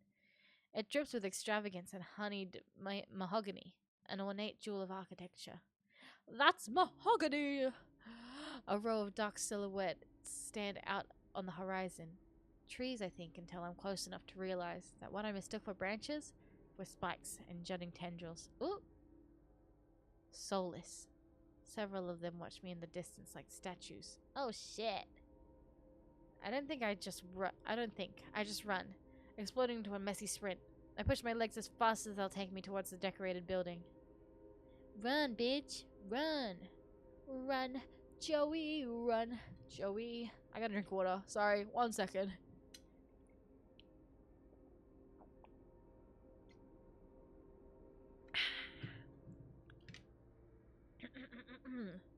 Flashes of last night chased me. The gushes of blood and screams of death. The smell of burning flesh and sour bile. I can't go through that again. I won't. The next thing I know, I'm dashing up wooden stairs and crashing through towering double doors. Ah! Oni man. I gasp for air. My lungs burning from exertion. Sorry, that took me a second. I'm desperate to be safe, but when I process my surroundings... Hey! It's more a hellscape than sanctuary. Blood flows all around me, overwhelming my vision with a lurid, unholy red. Instinctively, my hands leap to my mouth. But the rotten stench of blood never comes. Instead, a smoky scent hangs in the air, sharp and spiced. I swallow thickly, convincing myself that it's not as gruesome as it appears. This has to be the sea spring, the place that grants miracles. Pulling my eyes away from the pool, I take in the rest of my environment. There's a lovely pot of tea to the side. Tall pillars flank me. Sorry, yawning. Tall pillars flanked me, blanketed in written notes. Sitting pillows scattered the floor. A rustic kettle sits nearby. Someone must live here, despite how eerily empty it is. Hello? Is anyone there? My voice echoes across the cavern without response. Hold up, we can do echo. We can do some echo. Hello? Is anyone there? I approach the paper. Covered pillars. Maybe something here can tell me more. I reach for the topmost, the closest one, the bottommost, the bottom. I reach for a note at the lower end. It reads, "They watch me through the mirrors. They won't stop staring. They know what I did, but they won't have me. I'm safe now. I'm safe now. I'm safe now."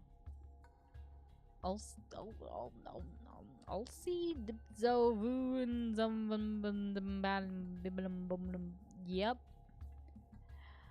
The writing deteriorates into unintelligible scroll. Before I can ponder it further, a sharp chill runs down my spine. Something's watching me. I quickly set the note back, my eyes darting around the wooden deck, but it's still empty, vacant.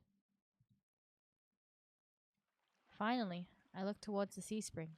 The stillness hides something deeper, something wrong. Ooh. Hey. That's how this oomph gonna sound? Hey. I spin around and come face to face with a pack of soulless. Oh shit! The chitter and the growl. They chitter and growl, tendrils and spikes flaring threateningly, all different sizes and species, but sharing one identical trait: glowing crimson eyes. I try to back away, but my heels teeters as over the sea spring. I'm cornered. Watch your step. It's deeper than it looks. That voice again. At the sound of it, the soulless freeze, their snarls quieting. Big booby man! Big booby man! Yes! I search for the voice. I search for the voice's source and find it above me, lounging in the rafters. Bitches in the rafters? He looks so cool. He looks great as well. He got nice boobs as well. Oh, little sparrow! You look a little lost, little sparrow. His gaze is a violent crimson, one that sears through me, leaves me feeling raw and exposed. I don't know where to look, but I'm looking respectfully. Also looking at his ginormous heart. When the same eyes I've seen over and over. First with the scarred woman, now with the soulless circling me, all bound by the sea spring's blood red. I like it. He got that gay little eyebrow slit as well. In the shroud of darkness behind him, the shapes like massive tentacles twist and coil around the wooden beams. I can't focus. The soulless growls rings in my ear. They're not advancing, but that could change at any second. Panic rises in my throat as I struggle to track them. Hey! Hey! Eyes. Ooh! Eyes on me. My stomach rolls as I tear my eyes away from the salt. Damn! Alright. Alright, bitch. Commanding. Don't ignore someone who's talking to you. It's not polite. For a moment, anger knocks my fear aside. Who is this bitch? Fuck you! I look right into his unnerving eyes, holding his gaze defiantly. Fuck you! Is that better? A crook grin cracks across his face. We'll work on that. Bastard! His fucking name currently is Bastard. I scan the Solus again. They really aren't attacking, posturing more than anything else. Almost as if they're waiting for commands. Did you tame them? Power of the Sea Spring. They're hungry, so they might bite. You give me a reason to stop them. How about I didn't do anything wrong? Trespassing. And that's punishable by death? He gives a non-committal shrug. I called out earlier to see if anyone was here. Were you supposed to play hide and seek? Didn't hear you. My voice stops in my throat. This man's terse coolness is both infuriating and terrifying. And a little bit hot. And a little bit nice. I racked my brain for a way to diffuse the situation. Tell me what you want. Tell me what you want. What you really, really want. I'm not in the mood for guessing games. Your hands. Alarm jots through me. I hide my hands under my cloak. Show me. Why? Won't ask twice. With a sharp huff, I reluctantly hold out my bandaged hands. Are you getting off the... Are you getting off on this? Unwrap them. Heat rushes to my face and fire to my tongue. I should give him a piece of my mind, but not when his Solus are one command from ripping me to shreds. Yet no matter how much I will myself to move, my body is frozen in place. I stand there for a long, agonizing minute. My hands are trembling when I finally raise them. I know the skin beneath the wrappings all too well. The hideous, unnatural flesh I've grown to despise. I grip the edge of the bandages. Stop. Damn. Commanding bitch. With a weary sigh, the man slides off the beams and lands with a thud, shakes the panels underfoot. Oh, nice. He's a monster, with an imposing figure that towers over me. I could tell how tall he was before, but he's big. Yeah, he is. Illuminated by lantern light. His features are stronger, sharper. Subtle clinks of metal accompany each of his footsteps. The closer he gets to me, the faster my heart hitches. What does he want? Is he going to kill me? I step backwards and find nothing to set my foot on.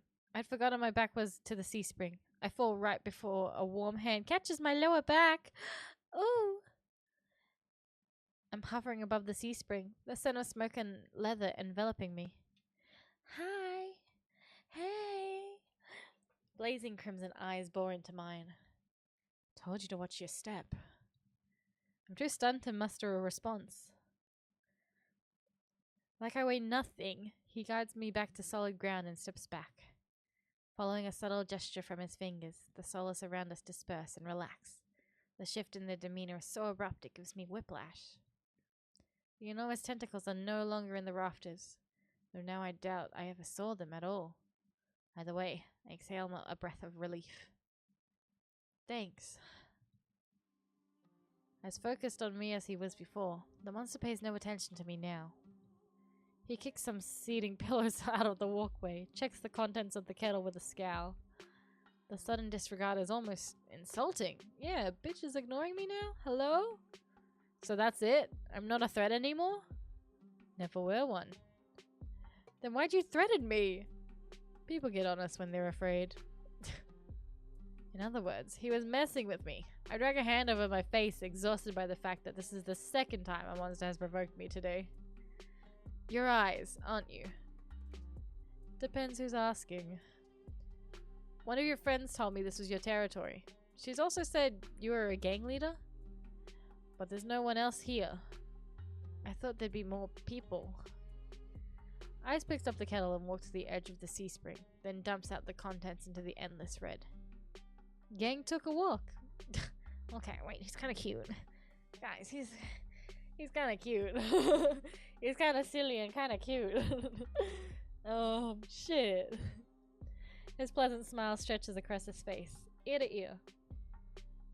Then in an instant, it drops I get the sense that I shouldn't ask about his gang again. Oh shit! Has all his oomps died? What do you need the sea spring power for? Depends. Can it cure a curse? Probably. You mean you don't know? Nope. He shakes out the empty kettle and starts collecting stray cups, tidying up. He's just chilling. Bro's just chilling. He's like, I'm just, I'm just tidying up around the place, living my best life, you know. It's alright. It is how it is. My frustration builds. I narrow my eyes at him in a questioning glare. When he notices, he returns it with an amused smirk. He kinda looked like that one BL game character. Which one? Which... There's a few that I know. Which one am I airing out that I know about? Does he look...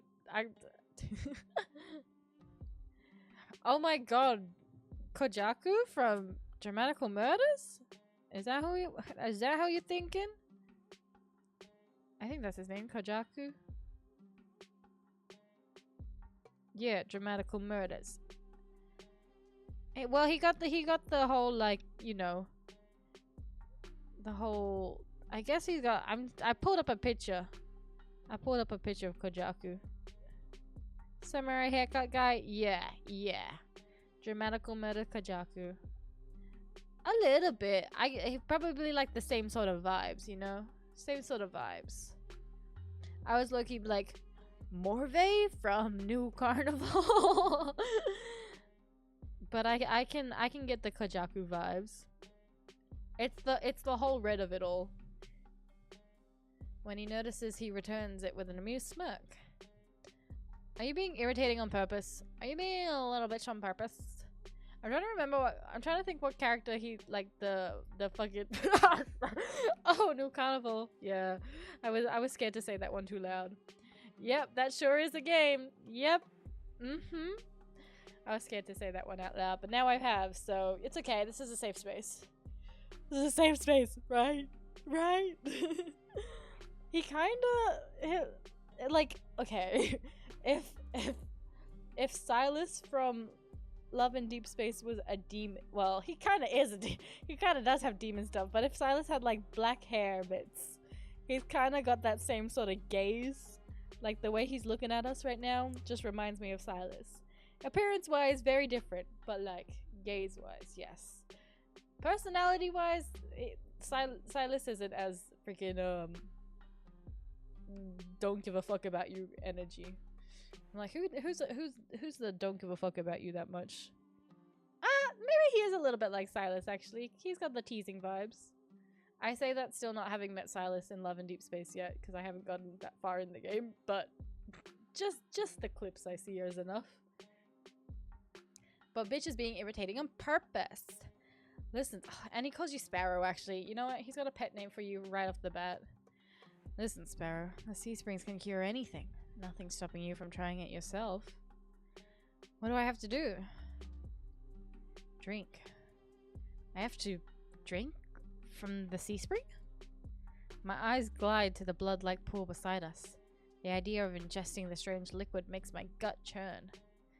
It's not as if I'm adverse to elixirs or decoctions.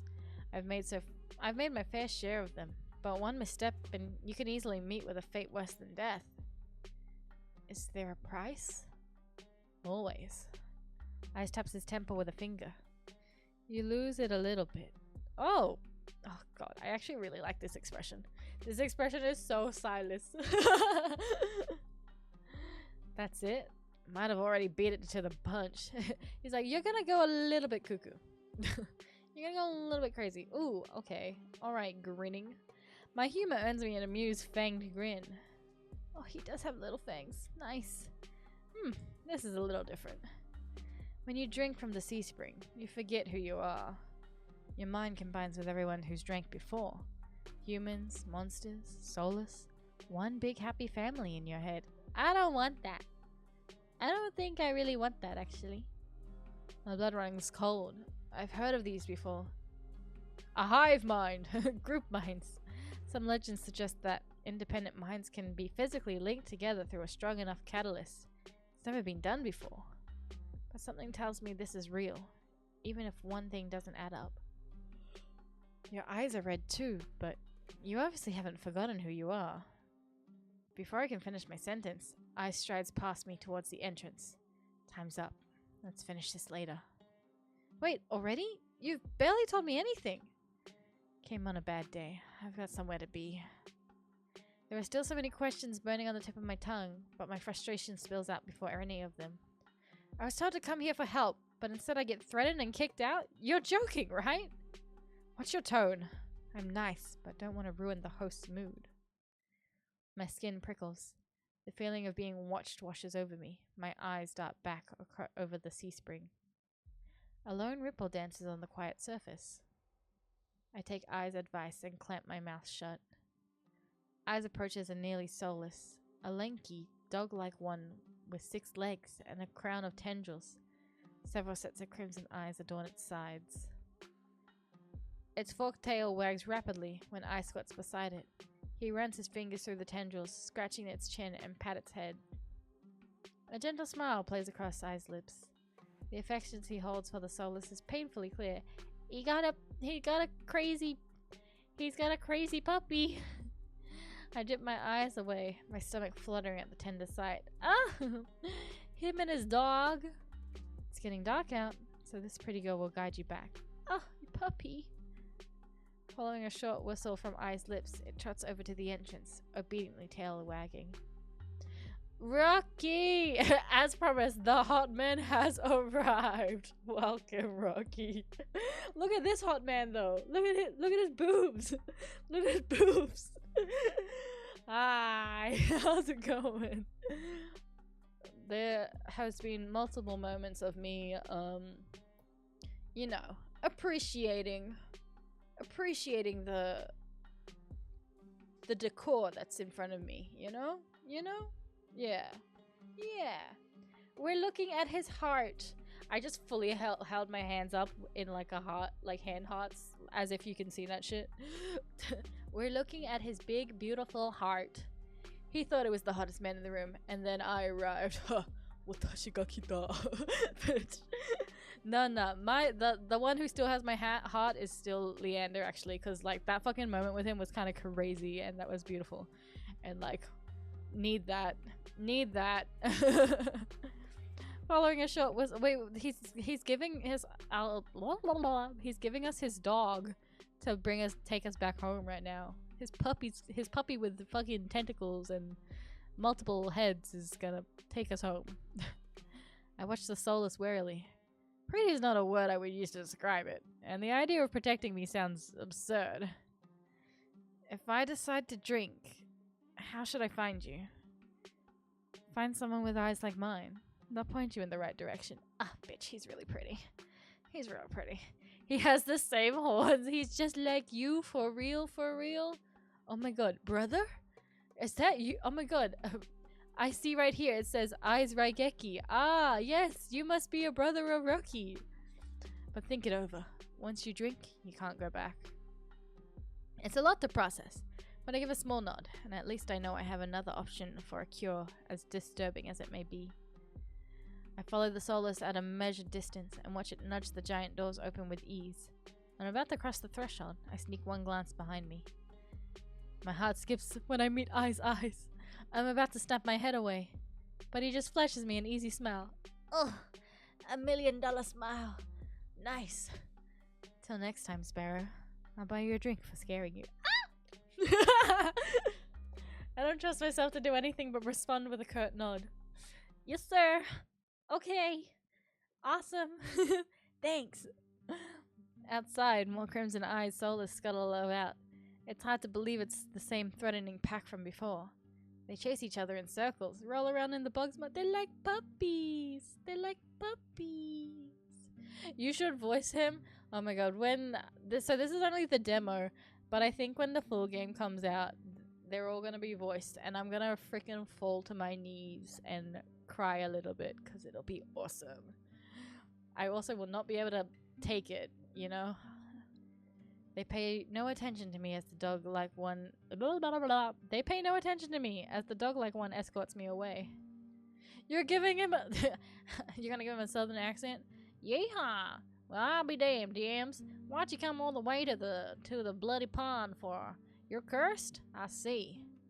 That Leanna scene voice, right? I'd fucking that would get me so good. That I could live off that for like a lifetime. It was so like sweet and soft and intimate. Like that was crazy. That was awesome. He like holds your hands and you get inner wrist action. It's crazy. It's an uneventful trip. Sometimes the Solus looks over its shoulder at me to make sure I'm still. Oh, his puppy is like nice as well. Demon Man has a nice puppy. Let me go get Billy Jim Bob Banjo. Pedal faster, I hear banjos. Dust darkens in the sky by the time we reach the city. The Solus sits and looks at me expectantly with familiar crimson eyes. Wave at the I'm gonna pet the Solus, I wanna pet the puppy! As nervous as I am, I carefully glide my fingers through the Solus tendrils and scratch beneath its chin. Just like Ice had. It pushes into my ah, cute! His puppy likes me! His tentacles, multiple-headed, scary monster puppy likes me! It pushes it into my palms in response, rumbling with a sound akin to a purr. The vibrations are soothing, almost healing my fatigue. Oh my god. When it's satisfied, the Solus spins around and scampers back in the direction we came, vanishing into the darkness. Wow. Oh my god, it's a kitten? It's a puppy kitten tentacle thing. But it likes me, and that's the highest honor. That's the highest honor. Wishu from Drago. Oh my god, Drago, hi! Drago, my god. What's this guy supposed to be? Shujinoji? He's like... that's my oomph. That's oomph. It's barely my first day in Iridia, and I've already encountered so many things I thought were impossible. Tame Solus being one of them. My head spins. Maybe I should call it a day. I want to see Leander again. I want to see my gorgeous man. I think he's so nice. Nightfall creeps around the streets of Iridia. The city labyrinthian, even in daytime, has become a warren of treacherous alleyways. We still need to meet Whitehair Oomph, though. There's one more that we haven't met. The streets are completely deserted. If I hadn't been here earlier, I would have thought this part of the city abandoned. I make my way through the winding streets, doing my best to keep my bearings towards the Wetwick. Can Leander be at the Wetwick when I arrive? My steps slow when I hear rustling in the dark. I strain my ears, but everything is still. Is the silence playing tricks on me? I want to play Uno with Leander. I'm imagining things. Gaslight gatekeep girl boss yourself. I take a deep breath, quelling an instinctive flicker of fear. I know my nerves are shot, but I give into a paranoia and start running. I'll just get lost. Measuring my breaths in steps, I forge ahead. I keep my eyes sharp and listen intently. It's only the sound of my own footsteps. Draw 4, Leander. Checkmate, bitch. My brain just had the thought. Strip Udo. Draw 4, bitch. Take off your shirt. As the moments pass and nothing happens, I begin to wonder. Maybe I really did imagine that noise. I turn the next corner and my thoughts come screaming to a halt. My head spins, the world blurring, and adrenaline rushes through my veins. Only one thing is clear amidst the haze. Oh shit! The Solus that attacked the caravan! This bitch is not dead yet? What the heck? Oh my god. It's crouched over a dark, indistinct shape. A body. A garland of intestines spring from pallid flesh, blood gouts, the cobblestone for a mercy. The Solus is too distracted by its meal to have noticed me. Damn, bitch. What the hell? Y'all all rocked up for the Hot Men, honestly? I approve. Approved. Approved. It's been... we've talked about... yeah, a little bit. My feet feel as heavy as stones, but I can't just stand here. Been definitely... You're both fans of the Omega-verse? Oh shit, wait.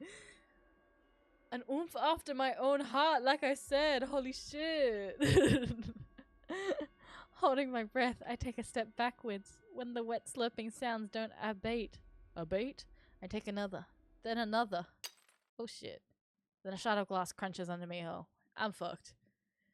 The world seems to slow to a crawl as the Solus raises its head, blood dripping from its tendrils. Every single one of the sulphurous, bulging eyes fixed unblinking on me.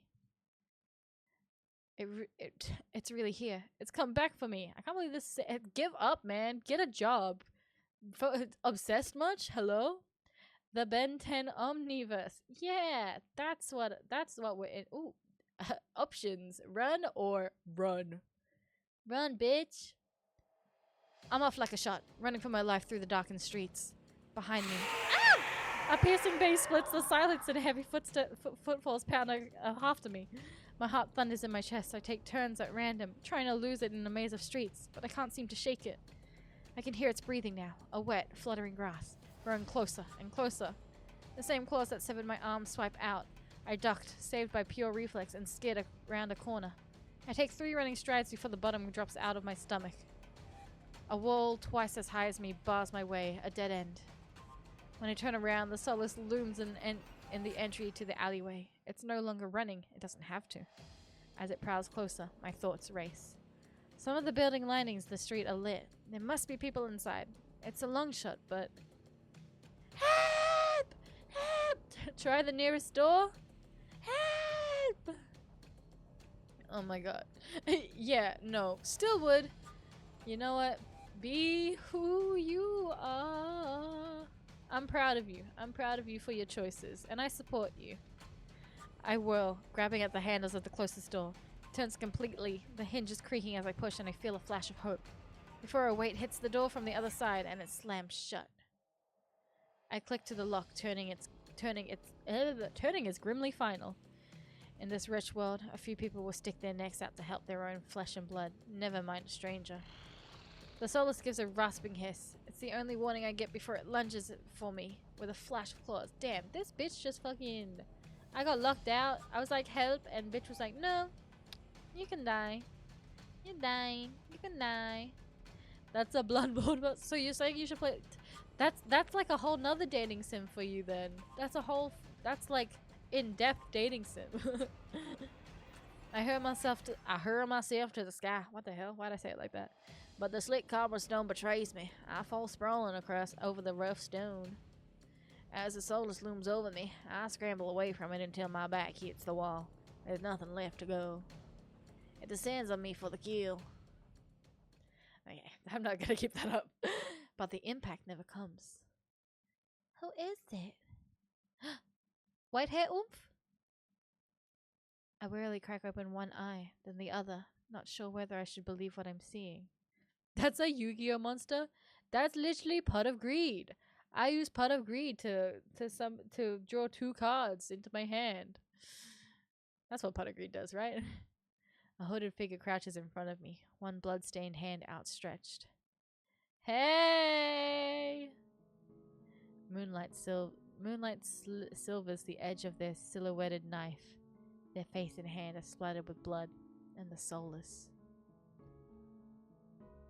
My eyes dart past my unexpected rescuer to the misshapen form behind them. The Solus. Many eyes, once restless and vibrant, now looks dull and waxy. A red pool spreads slowly from under its body. Damn, that monster literally like took out my driver and like ripped my arm off and like had me deader than dead in the ditch, in the pond, in the water, in the bog, and man just comes by and stabs it. What the fuck? This character stole everyone's cloth budget after Kuras got his pick. Literally, nice outfit though. Very cool. Numb with shock, I can't help but stare. It's dead. After all the people it's killed. After nearly killing me twice. I can hardly believe it. Well, I don't know how to voice these bitches. I can't voice men. My voices for guys are deep, deeper, and then probably Southern and English, you know? And I've already used up 4 voices. Well, I gingerly take the offered hands. The stranger's gaze dips to my bandages. Pale lips part on the brink of a question, then close again. With their strengths belaying their slight frame, they pull me to my feet. As soon as I'm on my own 2 feet again, they pull away from me and start wiping the blood from their face and hands. Stay there. They turn away from me stiffly, leaning over the soulless, gangly body. With their back towards me, I realized that I saw their hooded silhouette at the cenobium. You are at the cenobium. You're shorter than I thought. You're shorter than I thought. They give me a startled look before their eyes narrow. Seems I've touched a nerve. I was like, yeah, bro's the shortest one, right? I'm surprised you think at all. Maybe I deserve that. Before I can formulate a response, they continue. What are you thinking traveling alone at night? This is far from the worst thing haunting Lowtown. I can't make heads or tails of them. First they save me and now they scold. Well, I did just call them short. I did just go, haha, short. Lesson learned. I could do without the lecture though. And I could do without you calling me short. Yeah, fair enough. Hey, fair enough. Hey, you know what? Fair enough. I concede. I concede. The throat was easy to reach because he's short. Oh my god, poor guy. I don't even know your name yet. Point taken. Their attention glides back to the soulless corpse. They examine it with an inscrutable expression. I clear my throat to fill the silence. I'm Yams? Hey, I'm Yams. Hey. Min? Min. Suddenly Min tenses. Their blade flashes as they drive it into the base of the soulless skull, right between the cervical vertebrae. The soulless thrashes once, letting out a rattling hiss as the air leaves its lungs. Ooh! I was not expecting to hear the crunch. That kind of freaked me out. Min leans on the blade, driving it deeper and deeper until there's a sickening crunch, and the creature goes limp. My heart thuds in my chest. Must have been clinging to life by a thread. Min straightens up, withdrawing their blade in a single smooth motion. Better to put wretched things like this out of their misery. They calmly clean the blood from their knife. They struck with surgical precision. Their quick, clean movements are familiar. Are you a scientist? Why is the status inside this today? The red text. What's the freaking... The game was like, red text is crazy important or something. Are you a scientist? Min stops mid-motion, lifting their head to stare at me. You know exactly where to strike. Have you studied anatomy or medicine? Not quite. Why is the solace inside the city? Min looks at me, searching, before realization dawns. You're new here. There's no walls around the city. Solace can come and go as they please until someone is contracted to stop them. The Cenobians' patrols don't bother to protect Lowtown. Not anymore. Are you like Batman? You protect the people? Let me guess, you're not a fan of the Cenobium? I wouldn't go that far. Their brow abruptly furrows and they sheath their knife, motioning for me to follow them. It's not safe here. The vultures can smell death. I'm not quite sure what they mean, but I don't want to stay lost in the city. I trail behind them as they stride down the street. Sorry, my brain was just like, they, them pronouns? If it's so dangerous, then why are you helping me? I came for the bounty on that solace, and you were in the way. Not killing you isn't the same as helping you. Don't count on being so lucky again, or you'll be dead by sunrise. Their answer is stingingly harsh. You know what? Fine. I just need to find my logic. I just need to get to the wet wick so I can see Leander again. Hopefully. I hold my hands up, trying to forestall any more snipey comments. Alright, I get it. I'd love to get out of your way, but I'm sort of lost. I just need directions back to the lodgings. What makes you think I'll help you? Nothing, but there's no harm in asking. That seems to catch them off guard. Their brow knits and they look away, scowling. How troublesome. Yams? Who is it? Ah! Oh my god, Karas! I turn, surprised by the voice. Karas walks down the street towards us. His white and gold clothing is pristine despite the grim of the city. Damn, he bitch stands out. My guy stands out. Hello, Min. I see the solace was your work. Min shrugs. There's a familiarity in the way they regard each other. Do you also kiss Karas? Why do I think everyone kisses Karas? I mean, he's very beautiful, but I'm like, that's three bitches on your roster, Karas, and I'm the fourth. I didn't know you had friends, Min. I didn't know you had friends, Min. I don't. Freelance work is dangerous, and Karas is a doctor. That's all. Yams needs to get back to wherever she's staying before she wanders into the jaws of another soulless. It's late. Were you able to find a place to stay, Yams? Everyone's kissing Karas. Honestly, hey, fair enough. Hey, fair enough. Why are we so mean to Min? He very much does have Kenma vibes, so I feel like he dishes out as much as he probably is served, so I think it's okay. I'm staying at the Wet Wick. Both their faces full. Damn, y'all don't like the Wet Wick? I see. Karas, you're the one that told me to go find Leander, and Leander was at the Wet Wick. Would you like a guide? It might be preferable to be wandering around alleyways. That would be nice. Min clicks their tongue and sighs, sounding mightily put out. Going to the Amaryllis district.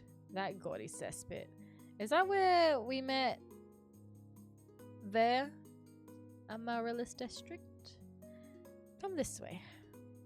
Despite Min's clear distaste, when Karas leads me down the street, they keep pace with us.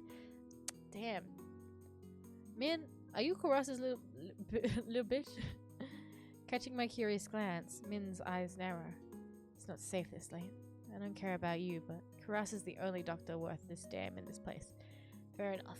Fair enough. I'll stop being mean to you, Min. I'll stop being mean. Are you like this with everyone? He's like, it's not like I like you or anything. I'm just walking this way because, not because you're going this way and I think you need to be protected or anything. Just because that's what you know. The deadpan look Min gives me is answer enough. I catch Karas hiding a slight smile. Look at cheeky little bugger. I suppress a sigh and resign myself to having a grumpy shadow of all the way back to the Wet Wick. Leander. The route Karas takes is completely different from my slow meandering earlier in the morning. In no time at all, he cuts through darkened streets and twisty alleyways. Leander. Seems like half the city had poured into Amaryllis district. Colorful streets, laughter, clinking glasses, and music assault my ears from every direction. There, are you here, Foxman? Yet the most noise still comes from the Wet Wick. Its doors hangs wide open, lanterns lit. Ooh, sorry, I nearly said. I was like backshot. Not in that way though. Just a view of his back. Here we are. He moves towards the door and Min lets out an audible huff. Don't tell me you're going in. He's got really nice long hair. That's actually crazy. Nice, bitch. I have some quick business with Leander. Yes! Ugh, fine. He still owes me for yesterday's work. Yes! They drag their feet, reluctantly trailing into the taverns. Leander! Hey! You wanna hold hands again? As soon as the doors open, a wave of sticky heat rolls over me. In the hours since I left, the Wick has grown suffocatingly crowded. Karas stands out easily, a head taller than most. Even so, I nearly lose sight of him amid the sea of swarming bodies. Pardon me. The crowd parts as though answering his request. Karas glances over his shoulder at Min and me before gliding through. How can anyone breathe in here? Min follows Karas at a clip pace. Nice. Leander is right where I left him. Although he's traded place with the bartender, he holds a pair of shot glasses filled to the brim with luminous green liquid. And now for the finishing touch. A flash of magic paints the glasses white with frost. You're never gonna guess what's in these. Leander slides the glasses across the bar and I get my third and fourth shots of the evening in rapid succession. Oh shit! What the hell? Eyes leans across the bar and what? Is everyone here? Oh shit. An elbow propped up on the counter. He catches the glass and lifts one to the light before turning it upside down. The contents magically congealed, staying firmly in place. You're supposed to make drinks pretty. Oh, you're supposed to make drinks, pretty boy. Don't tell me you're wasted already. Pretty boy! Oh my god, Leander and Eyes, are you kissing? Are you also kissing? Pretty boy. Ver perched on the... Literally, the whole gang's here. What the hell? Ver perched on the bar counter beside Eyes takes a single look at the shot glass and shakes his head. What have we here? A bucket full of boogers? Leander's nose treasure. You've eaten worse. Ver's lips twitch and his ew, wait, hold up, ew. Ver's lips twitch and his ears flatten when Eyes offers him a glass. He turns his cheek with a sniff and Eyes just snickers. Coward. Don't tell me you're actually... In one fluid motion, Eyes throws back his head and downs the shot. Drinking that? A dark look crosses Eyes' face. It's chewy. Chewy? Wait, let me try again. Behind me, Min grumbles. I told you this place was a nest of degenerates. If it isn't Karas and... if it isn't Karas and Min! Sorry, I was still thinking I was voicing Min. At the sound of Leander's voice, Min's pale eyes grow wide. They look ready to bolt until Karas sets a hand on their shoulder. I promise this will not take long. Damn. The way he looks, the way when his eyes go all squinty, I'm like, what are you scheming? What are you scheming, Doctor? Min's eyes start from Karas's hand to his face, then soften. Oh! Are you in love with him? Hold up. Wait. Fine. You first. Fuck. Actually, I just had... Sorry. The Haikyuu ship brainwaves just got in really deep for a second because I went, oh my god, Karas is kind of like Kuro vibes in the sense that, you know, academically smart and also the cool dark hair and cool demeanor, and then Min is so Kenma coded, so they are so Kuro Ken coded suddenly to me, and now I'll struggle to get that out of my brain. When they step forward, I linger behind, struck by a sudden revelation. All of the people I've met today know each other. They're all in fucking cahoots, bro. Good evening, Leander. Eyes? Another drinking competition, I presume? Stop, you see it now? Right? I'm just gonna Haikyuu brainwave mind onto this game, you know? Just for a second. Who would Leander be? I mean, personality-wise, I also think Leander's kind of Kuro-coded, but not look-wise. He doesn't got this like swoopy dark hair, you know. Who would these guys be? Who would these oomps be? Who's like kind of like doesn't care, but is also nice? No, this is too hard. I can't. There's so many Haikyuu characters. I'm filtering through all of them right now. It's difficult. This is difficult. Ugh, Leander's blushing again, bitch. Why are you blushing? Is it evening already? Could have sworn it was earlier. Just some friendly rivalry, Doctor. Nothing to be afraid of. Karas acknowledges Leander and Eyes but not Ver. Bitch, rude. Do you hate animal people? Do you hate furries? Karas. Hey. They're nice people as well. They're people too. With the slightest nod, ignoring Ver entirely. Not that Ver seems to mind. He tilts his head and an impish smile curves his lips when he spots Min, loomingly silent behind Karas. I almost didn't see you there, Min. Looking for your booster seat? Hey, that's really rude. That's rude. Controversial take, Leander Isuga or Oikawa? Ooh. Just a setter. I'm not getting Oikawa vibes because he's not like full of himself. Leander's not full of himself, but I do like the Suga vibes because he's very, very kind and sweet, but like cares about you. I'll sit on this. I'll let's pull up the Haikyuu wiki and I just go through every character ever. You know what? Eyes could be kind of like Omi, No, not Omi. Fucking, that's, oh my god. What's Atsuma's brother's name? Shit. I should know that because I really like him. Why am I failing? Oh my god. Oh my god. I'm a fake fan. Wait. Wait. Why am I failing? Atsuma's brother. Atsuma's brother. Not Omi because Omi is Atsuma's boyfriend. Atsuma's brother. Osamu. Holy shit. How did I forget Osamu's name? Aiz is kind of Osamu vibes where he's like, you know, he doesn't fully care. Or Senna. But I feel like Senna cares, like, does not give two shits. You've only watched 2 seasons of this, you can't, that's okay. I should know. I have a Haikyuu shrine behind me right now. I can't believe I forgot Osamu when he's like one of, he's the one I like. I like him more than Atsumu. He's the brother that I like. Damn.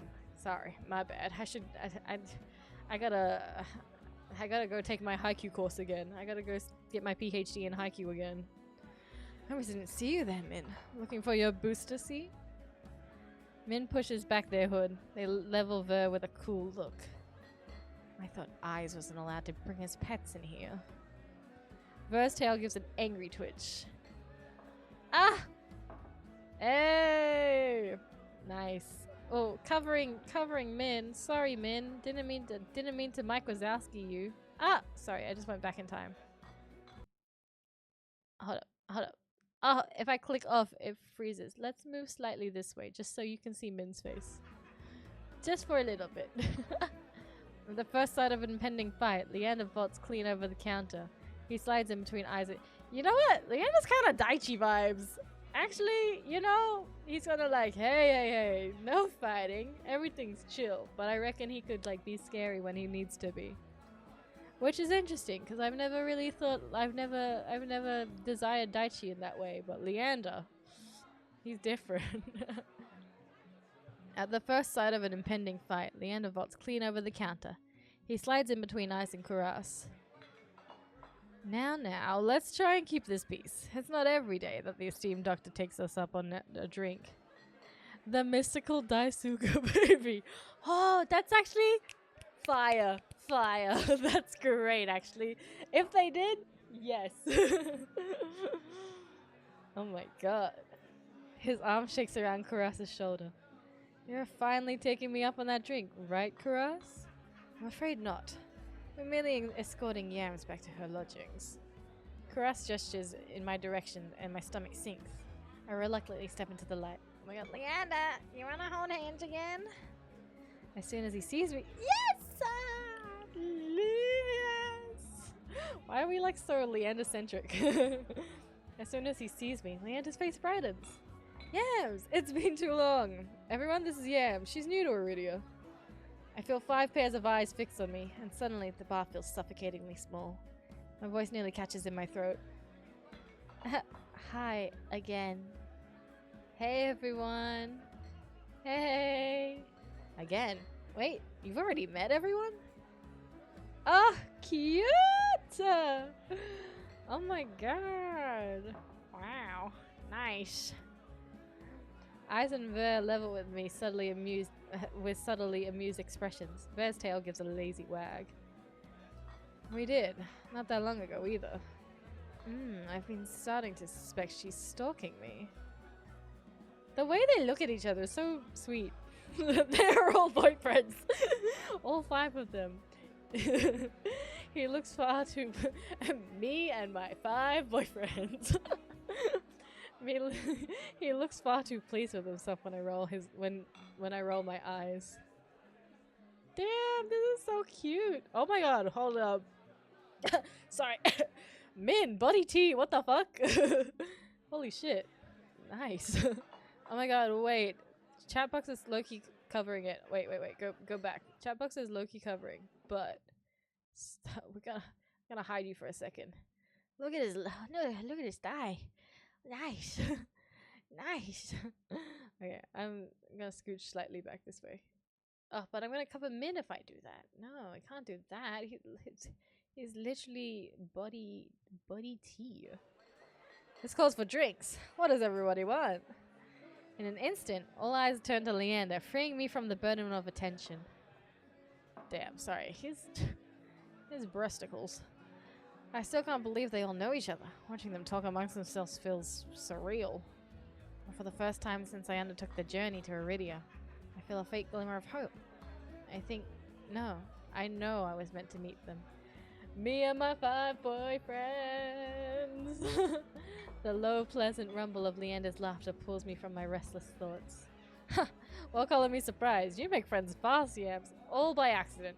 Not on purpose. I wouldn't go that far. We're more like acquaintances? A wise man once said that acquaintances are merely friends you haven't shared a drink with yet. He's so bro. A wise man? You said that. Here. Last week. I can hear Min's lip curl with distaste from across the bar. Leander clears his throat and continues unperturbed. Let's toast to Yam's health. Care to join in, Doctor? Caress politely declines with a wave of his hand. And how about you, Min? No. Are you... No. A resounding pop pierces the din of the bar. We all turn in the direction of the noise. Bear looks almost bashful as he accepts an overflowing flute from the bartender. Poured from a bottle so old, its label has been worn blank. They serve champagne here? Since when? Ver pauses in the middle of licking champagne foam from his fingers with a coy smile. You don't mind, do you? In a transformation as impressive as his magic trick, the concern of Leander's face vanishes. He laughs softly. No, but be my guest. I know you've got some expensive taste. Haha. Haha. This is my boyfriend, and my boyfriend's boyfriend, and my boyfriend's... So, yeah. This is number 1 boyfriend. This is my boyfriend's boyfriend, and this is my boyfriend's boyfriend's boyfriend, and then this is my boyfriend's boyfriend's boyfriend's boyfriend, and then this is my boyfriend's boyfriend's boyfriend's boyfriend. Who is also all my boyfriends. Yeah. When he shoots the bartender a frantic look, unbothered or uninterested in his company, Eyes cants his head at me. A light smile on his lips. Oh, Eyes wants me. What the fuck? Eyes wants me bad. How about you, Sparrow? I did say I'd buy you a drink earlier. No. My treat. Leander's like, no. Hey. She's mine. Eyes regards Leander over the lip of his glass. In the dim light, the glint in his half-crimson eyes looks downright dangerous. Oh! Bitch! Jealousy. What'll it be, Yams? Ah! Wait, what did Leander offer me? Yeah, I'll take the drink. I'll take it. I'll take you up on the drink, as long as it's not one of those green shots. Don't knock them till you tried them. They taste better than they look. Somehow, I doubt that, but I hold my tongue long enough for Leander to go behind the bar. He's lying, isn't he? When I glance at Eyes, he only shrugs. Like I said, they were chewy. Probably poisoned, too. He considers his own drink, a tumble of amber-colored whiskey. Leander's tried to kill me 12 times by now. It's always a gamble.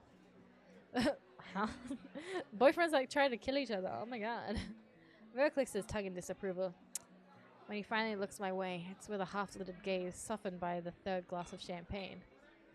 Where are you? I would let Leander put anything in. Whoa! Hey, buddy. Okay. Don't worry. He fans his finger over his chest, voice dripping with fake reverence.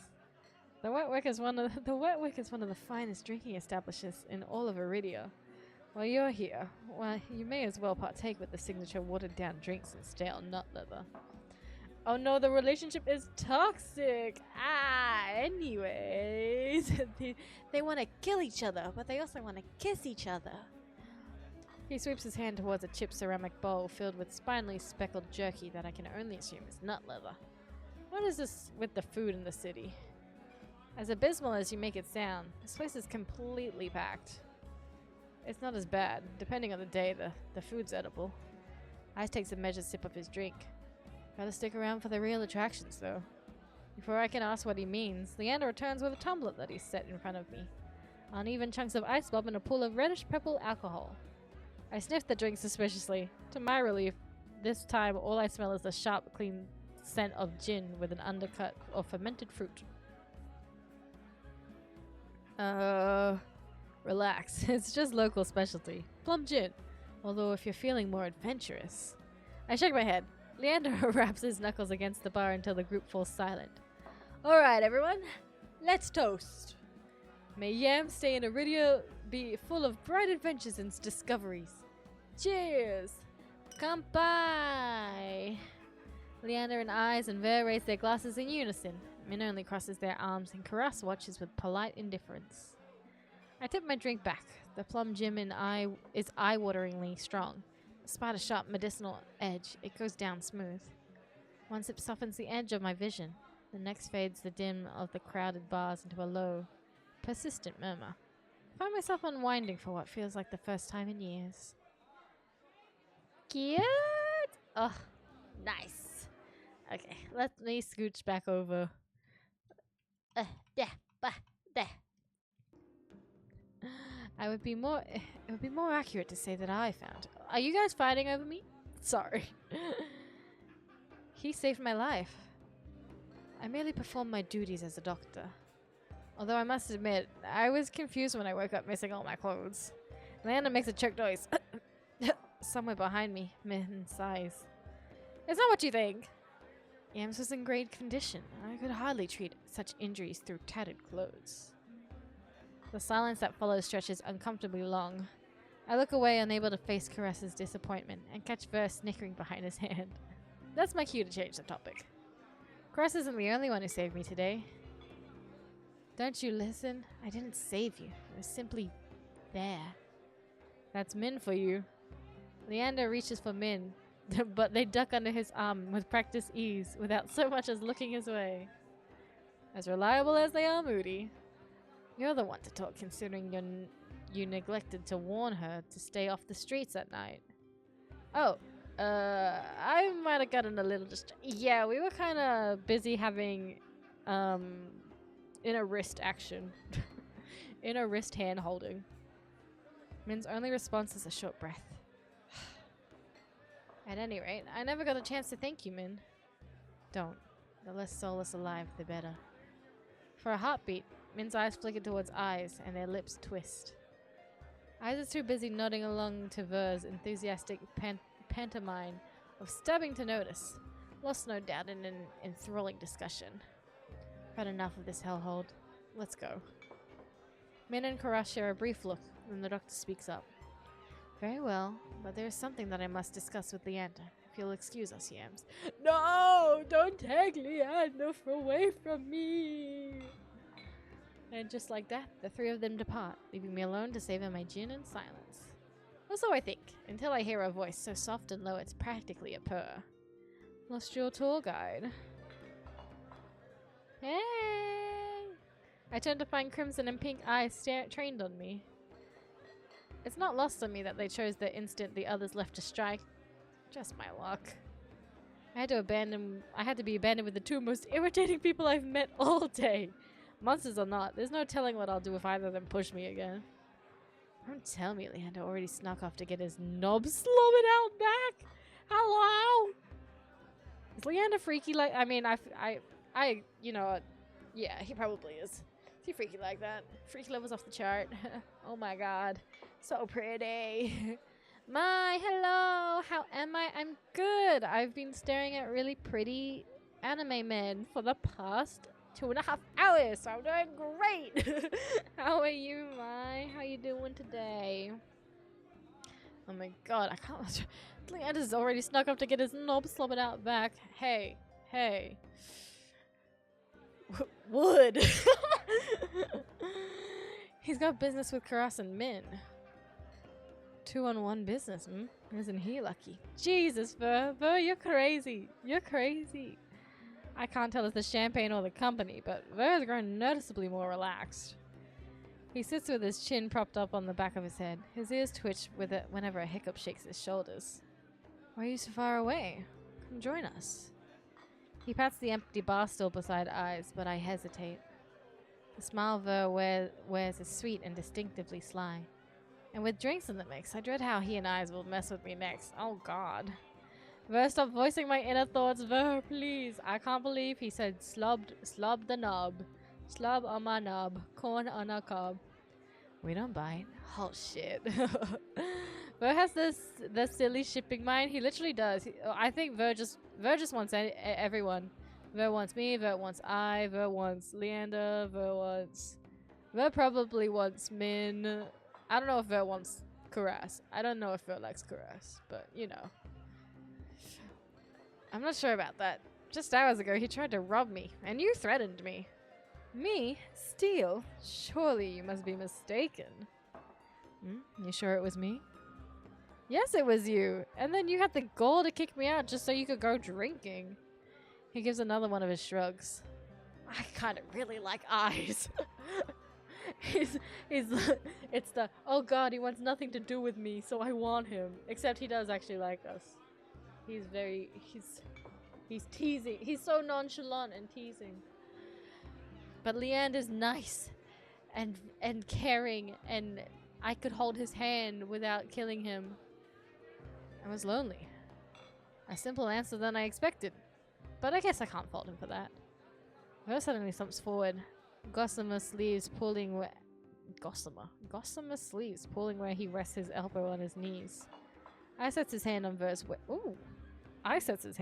waist, narrowly preventing him from tipping off the counter. The way that Ver looked, oh my god. How about we start fresh, Begin with proper introductions, get off on the right foot and whatnot. I'll start. The name's Ver, hunter extraordinaire. Ver's right hand flutters to his chest and he bows his head, flinching when hair falls into his eyes. Eyes doesn't say anything, so I suppose it's my turn now? It's Yams. Ver considers me for a long moment, his tail idly swaying behind him. Then he knocks back the rest of his champagne. It's a pleasure to formally meet you, Yams. Ah! Don't do that. He says my name slowly and deliberately, savoring every syllable. A tingle jumped down my spine. I quickly turned my gaze away. Don't do that, bitch. Don't do that. I can't handle that. I smirks at my reaction over the rim of his glass. Oh, bitch. Fuck. I really like Ai's expressions. He's very beautiful. He's very pretty. Is something funny? Nope. I open my mouth and close it just as quickly. They want me to react, goading me into another ridiculous game. While their sharp cat-like eyes keep me on edge, something about this tension is fun. Bitch! You... She likes being teased. Fair enough, because, you know what? Yeah. It must be the gin. A flash of white over Ai's shoulders catches my eyes. Across the bar, Karas heads for the door. I don't see Leander or Min, but it feels wrong to let him leave without saying goodbye. I'll be back. Ver hums and wags his finger at me as I leave. Where's Leander? Where's Oomph? I slip through the crowd, careful not to touch anyone, but just as I'm nearing Karas. Oh! Gah! I stagger, shoulders checked by a man with a neck thicker than both my thighs. He stares down at me, nostrils flaring. On my way, shit stain. Roughneck. My words spill out on their own. You watch it! I regret them as soon as they leave my mouth. That fucking gin. The roughneck wheels around, shoving a bloodhound out of the way so he can close in on me. What did you say? He shoves me backwards, sending me stumbling to the sticky floor. Ew, gross. I'm fine, but my heart leaps into my throat when I see the roughneck bearing down on me. You're trying to start something here. The roughneck freezes, his fist cocked back.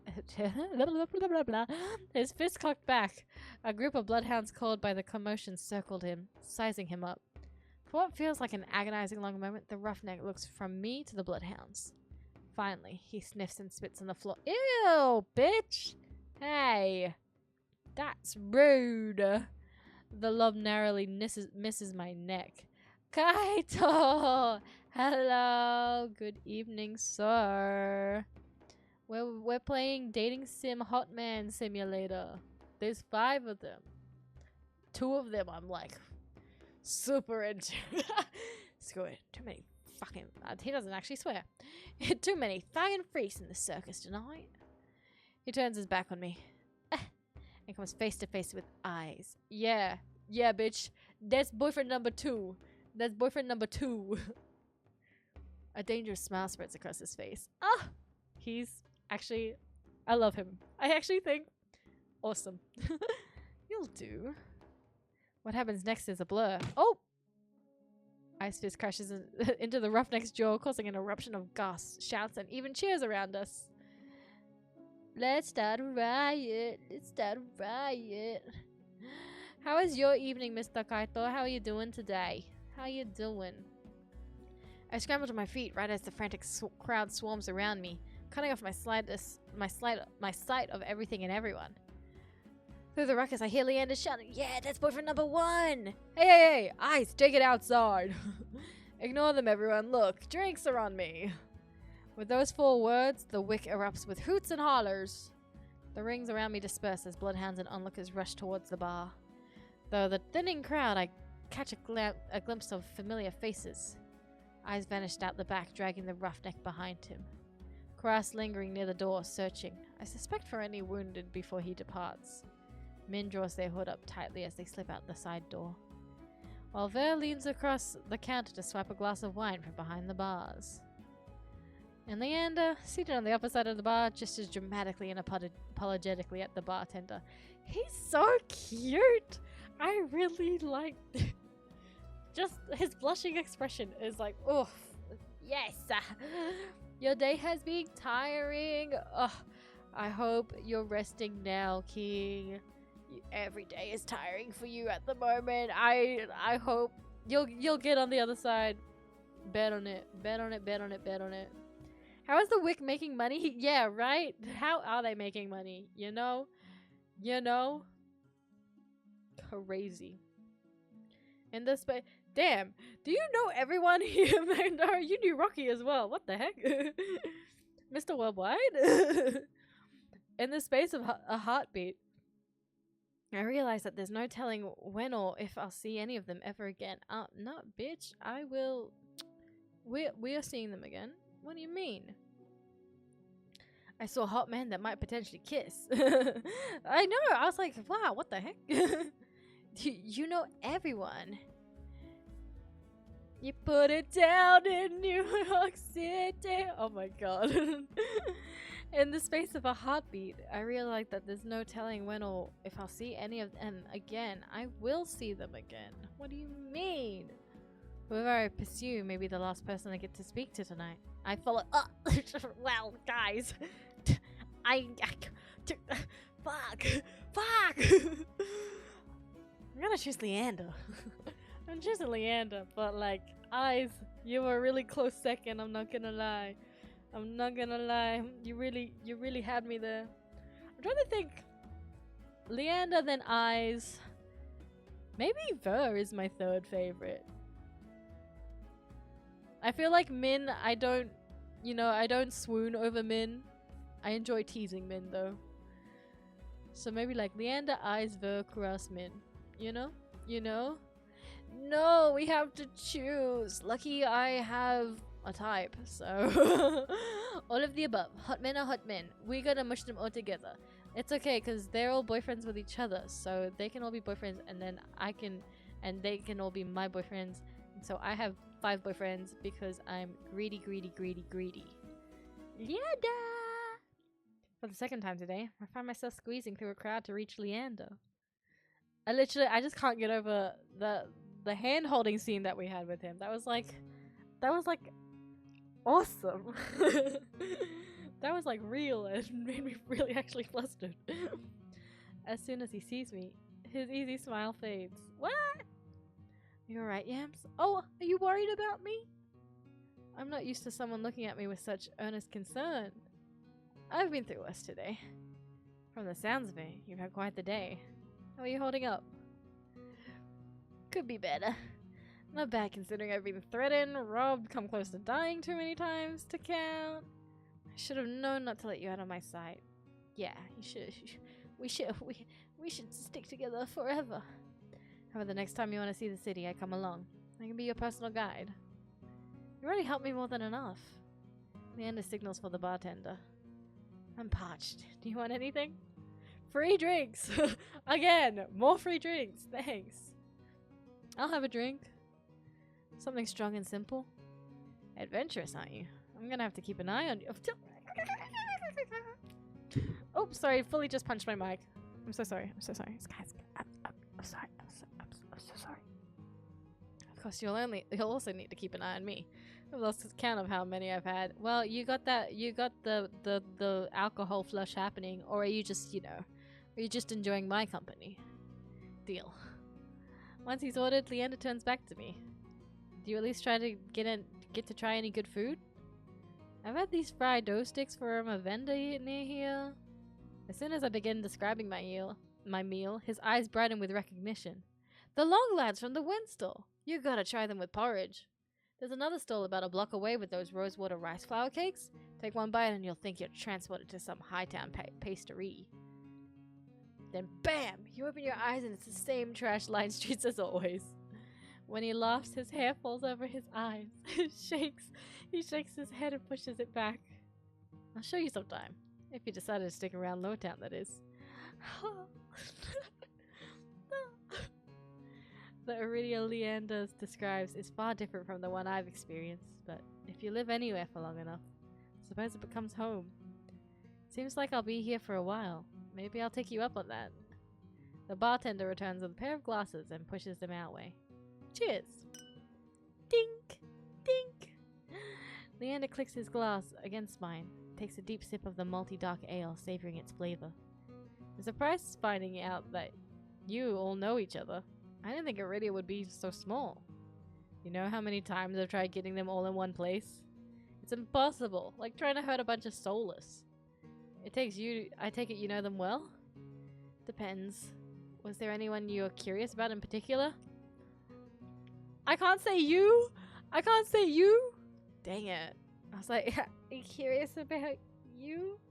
I'm curious about Eyes. So, you're friends with Eyes? Have been for a while, but he's rarely in town. Where'd you run into him? Like this bloody pond man. Wait, so like you're actually buddies, but you try to kill him? The Sea Spring. Leander chokes on his drink. He coughs violently in his fist before giving me a surprised look. You went all the way out there? How'd he treat you? He was upfront. He was honest. He told me about how the Sea Spring powers come with a heavy price. Losing your mind, becoming one of his funny brainless pets. He sighs, pausing before he speaks again. Does that sound worth it to you, Yams? The only pets he has are the soulless. Yeah, I know. I didn't mean it like that. Eyes had my respect and takes care of his own. For a moment, Leander stares down into the bottom of his glass. When he looks up again, the circles under his eyes seem even deeper than usual. All those red-eyes minions creep me out. Can we talk about someone else? Yeah, let's talk about Ver. What do you know about Ver? Leander shakes his head slowly, his expression grave. Ver, a living example of the Cenobium's cruelty. Most days they keep him on a short leash. I'm surprised you ran into him. So tell me, what do you make of him? He's rude. He is, but like in a funny way, so I want to know more about him. Wouldn't we all? He's mysterious, and not just because the Cenobiums keeps him locked up. The way they treat him, it's just not right. Do you know why he's a prisoner? Nobody knows. He's been in prison for as long as anyone remembers, but whatever he did must have been awful considering the punishment. He's charming, but like any monster, he's dangerous. If you ever see him out hunting, you'll know what I mean. We're gossiping with our boyfriend about our other boyfriends. We're like, oh my god, tell me more about him. Although I want to know more about you as well. Leander swirls his glass around, choosing his next words carefully. Don't fall for his looks. He'll whip your throat out for fun. Min! Min's interesting. Not very forthcoming, though. Aha, Min, my favorite grouchy freelancer. What's your impression of them? They seem lonely. Yeah, they do! I get the feeling they could use a friend. I think Min prefers to be alone. What makes you say that? I've known them since they arrived in Iridia, and they've turned down every attempt I've made. Well, almost every attempt. He shows off to take a deep swig of his drink. Anyway, I'm just saying, if Min wanted to be your friend, you'd know. Kuras? I don't know, Kuras is kind of like I feel like Kuras could do evil, you know? Do you and Kuras work together? Occasionally. Did the mysterious competent doctor catch your eye? He seems like a good person. Though it's hard to believe anyone's a good person these days. Yeah, on God. On God. I'm like, he's very nice, but he's like too nice that I'm suspicious, you know? That's Karas. He works hard to serve the people of Lowtown. He's a miracle worker, even if his bedside manner could use some work. Do you think he might be able to cure my curse? Leander starts to speak, but pauses to consider me for a moment first.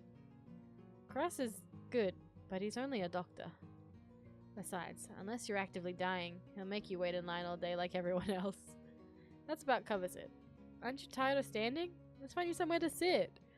But I want to know about you, Pookie! Leander pushes away from the bar, beckoning me to follow him.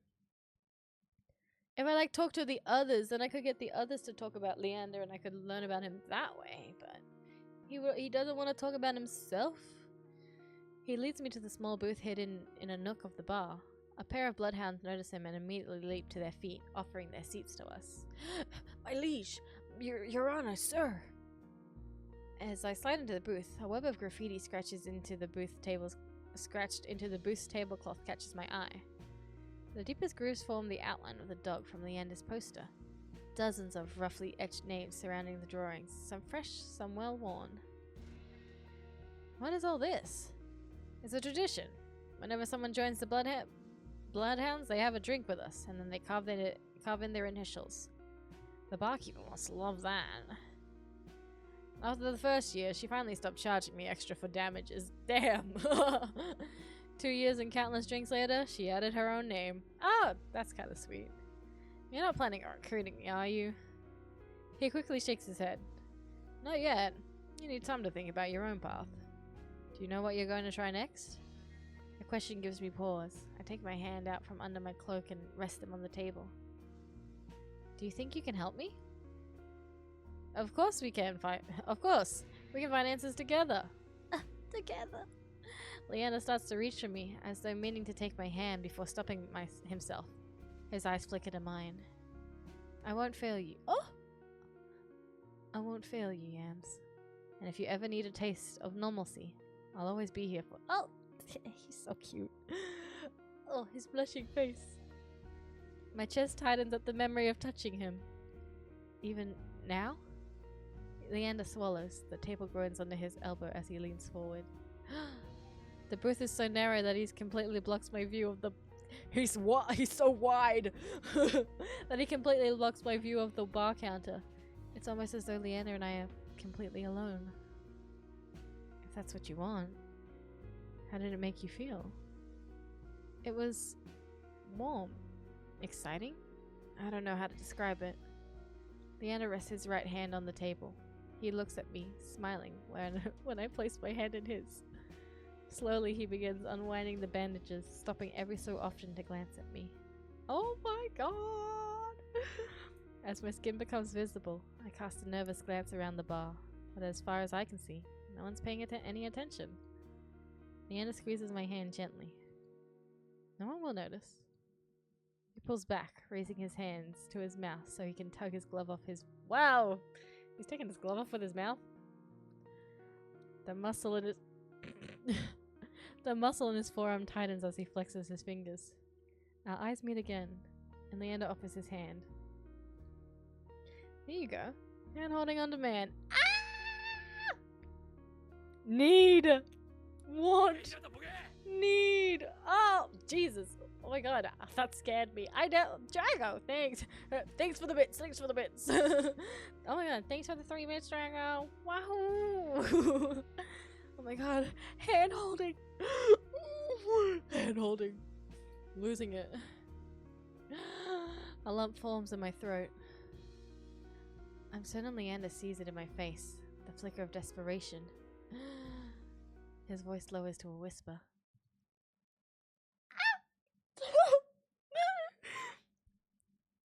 god. Anything you want, Yams. I'm going to touch his face. Oh wait, no. Oh wait, was that bad? Actually, no. Wait, we can hold hands, but I just. Oh fuck. Oh no, wait. Oh no. Do I actually want that option? My hands might. My cursed hands might actually fuck something up. Is this safe? Oh no. My cursed hands. My cursed hands are okay with hand holding, but is it okay to touch his face? I blurt out the first request that comes to mind. Can I touch your face? Oh, sure. Oh my god, please nothing bad happen.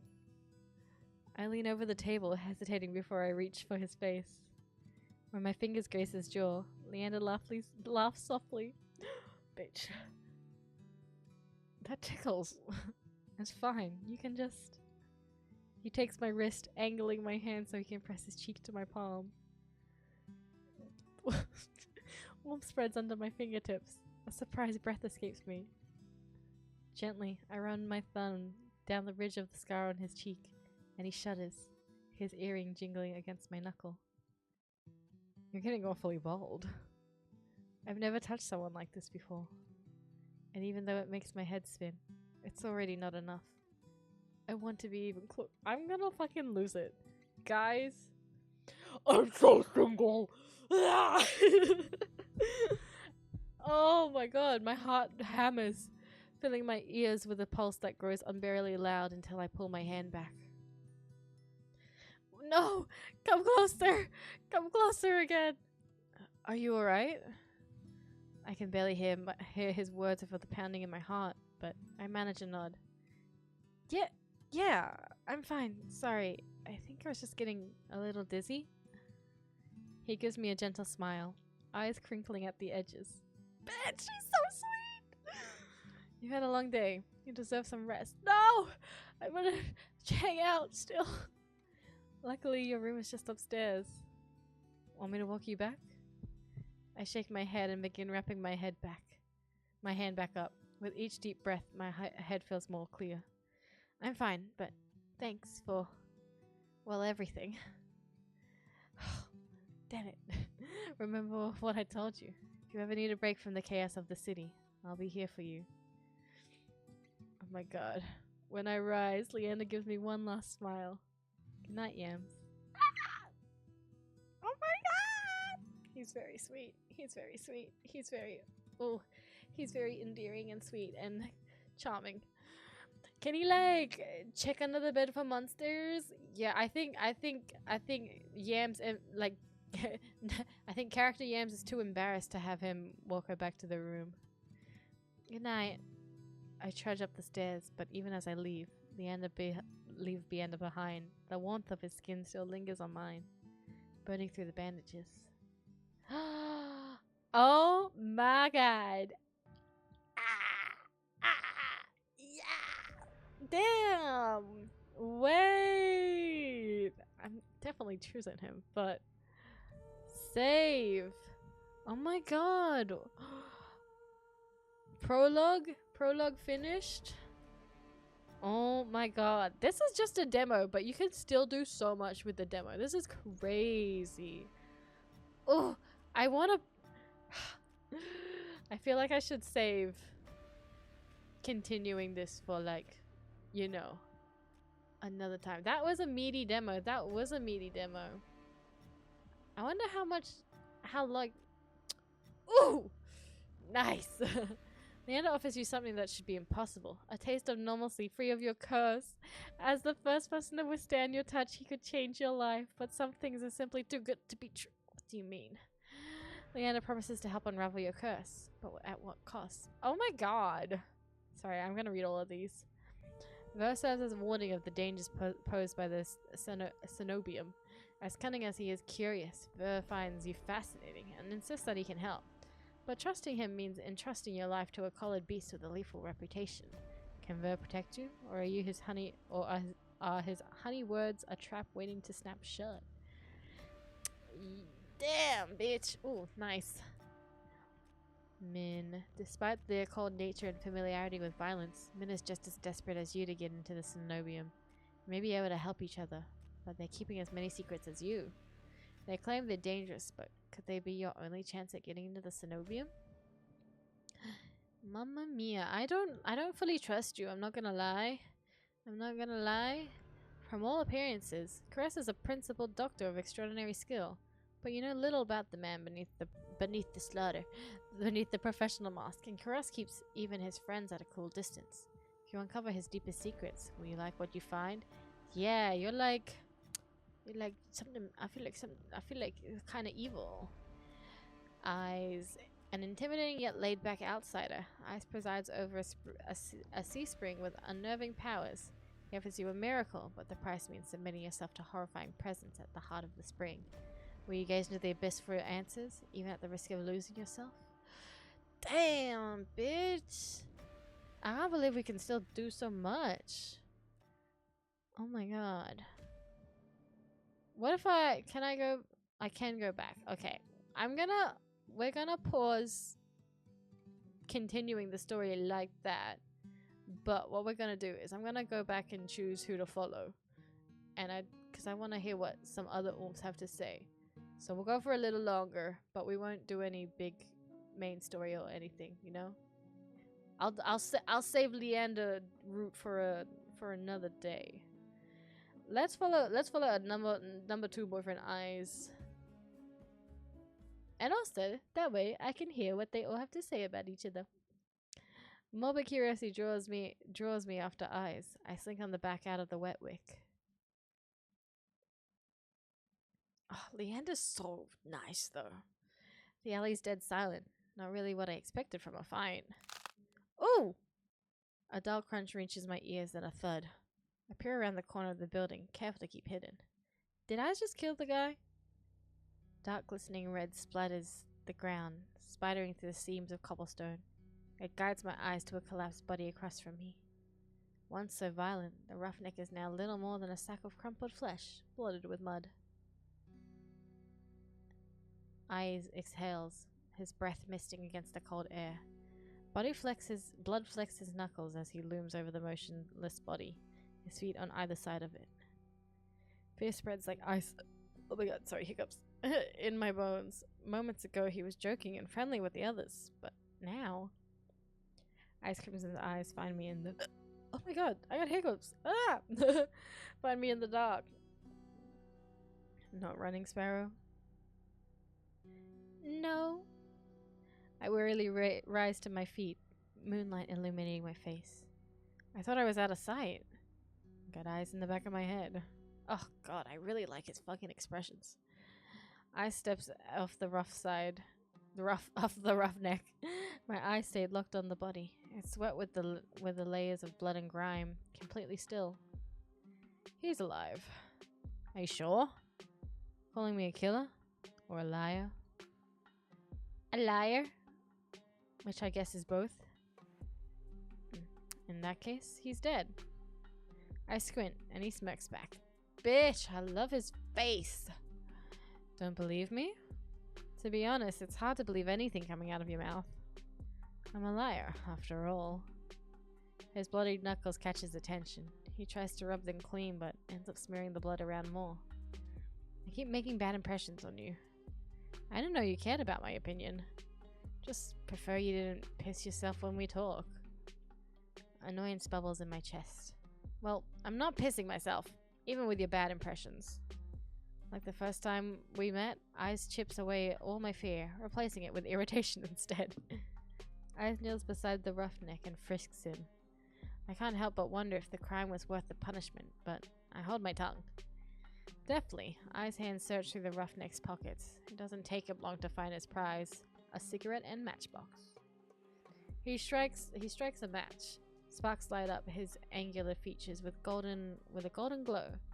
It's distracting for a moment, but my gaze inevitably drops back to the muddy body. You're just gonna leave him there? Eyes draws a deep breath. Draws deep from the cigarette. He exhales heavily, smoke curling past his lips. I breathe in the sweet spice scent of cloves. As his tension melts away, he looks at me with cool-lidded eyes. Should I give him a blanket? Unbothered by the maybe corpse, he takes a seat on a crate opposite the bar. I stand awkwardly, forgetting why I came out here in the first place. An unpleasant silence stretches between us. Damn, weather's nice. So, you come here often? Yeah. Cold, murky, and humid. He means I want to believe he's teasing me, but for all I know, this is pleasant for Aurelia. Was Princess good company? Who's Princess? There? He takes another long drag. His metal rings catch the light of the cigarette in a flash of red. The soul. Oh, puppy! Puppy's called Princess? The soul is who escorted you back. You named it Princess? Fuck. Jealous? I return his smile. Alright. You come here often? Next to this definitely not dead body? I can't believe you named his puppy Princess. You have no idea. Oh my god. Playful banter. I think your nickname's more fitting. Sparrow. Not sure where Eyes got it from. Maybe I should tell him to call me by my name, but it's kind of nice. Yeah, it's kind of nice. Not that I'd ever tell him that. Before I can dissect my feelings, I quickly changed the subject back to the soulless. She was cute. She was kind of cute, in a weird way. I glanced absentmindedly at my hands, remembering how she nuzzled into my palm at my touch. Eyes' eyes softened for a brief moment. Oh, bitch, I really like his expressions. Her tail wouldn't stop going when she got back. The group of them don't get much attention. Think she's cute now? Wait till you see her tricks. You taught her tricks? Princess is a smart one. She'll learn anything if you have the right rewards. Sounds about right. The idea of tame soulless is still so outlandish to me. I was mauled by mindless, bloodthirsty beasts, and he's talking about them like they're pets. But it's possible all because of the sea spring. I need to get the answer. He wouldn't give me before. Oh, sorry. It's late. It's getting late. I carefully take a seat beside him on the crate, contemplating my strategy. He doesn't seem to mind. He closes his eyes, tilts back his head and against the wall, relaxed. Without the pressure of his intense gaze, I feel myself ease up, too. As long as I keep my attention away from the bloody heap across from us. That guy just sleeping over there. Just, like, don't pay attention to him. I glance over at Eyes and allow my eyes to linger. Is he gonna say, enjoy the view? A sea glass-colored tattoo spirals up his arms, painted over grooves of bustle. Silver jewelry glints in the moonlight. It draws in my eyes and his bare chest, rough hands, carved jaw. His ears, his horns, his pupils, everything about him is sharp, even the fangs that only show when he grins. But as dangerous as he appears, I can't help wanting to know more. I wonder how recently he crossed over to this world and why. What's your verdict? I whip my head in the opposite direction. What verdict? Got a long, good look. Are you impressed, or do I need work? Oh my god. My face grows hot. You're annoying. He responds with a low chuckle, draped in smoke. Didn't stop you from staring. Bitch! These confident, sexy men! My embarrassment spikes without thinking. I blurt out a change in topic. I have a question about the sea spring. Boredom ellipses his amusement in an instant, and he closes his eyes again. Of course you do. I thought I made myself clear what you'd be giving up. Before you kicked me out to go drinking, I still need to know more. My turn for a question. It sounds more like an order than anything. I bristle under his narrowed gaze. Fine. It's working. Why is his riz working? Why is him being a bit of an asshole working? Fuck! He takes a long pull from his cigarette and lets the smoke trail slowly from his lips. Stop smoking! Smoking's bad. No smoking! Your curse. What about it? This song and dance is all too familiar. The selfish question comes first. What does it do? Is it painful? Can you control it? I brace myself for the inevitable onslaught. Is the thought of living with it really so unbearable? Damn. I mean, literally, me with Leander, like, we can work around it, so it's, like, not that bad. My dread dies with his words. No one has asked me that before. You survived this long, unless you're running out of time. I'd wonder if it's really worth the sacrifice. He flicks the cigarette aside and props his head on the blood-smeared knuckles. But what do I know? I'm just an outsider. My fingers fuss with the trim off in my cloak. Ordinarily, I'd feel annoyed, but now my chest feels tight.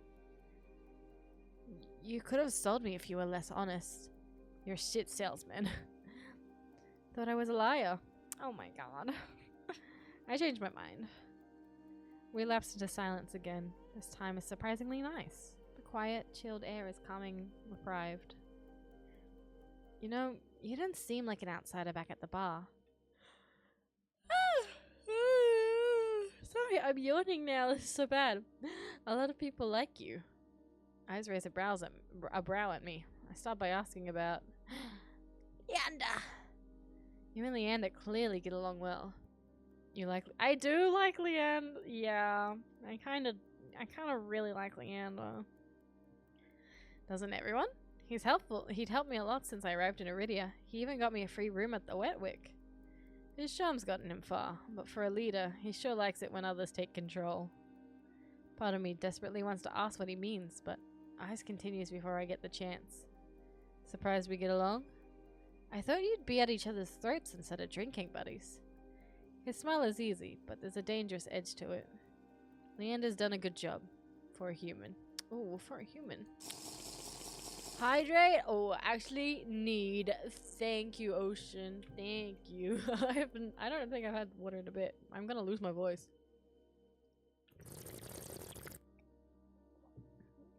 I'm gonna lose my voice and not be able to speak at work tomorrow. And they're gonna be like, what did you do? And I'll be like, I was talking to fictional hot men. Flameo. Leander's done a good job for a human.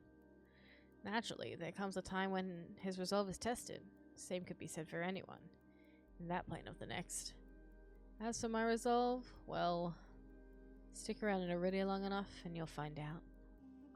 I nod slowly. I can't decide if it sounds like a promise or a threat. Got any more observations, Sparrow?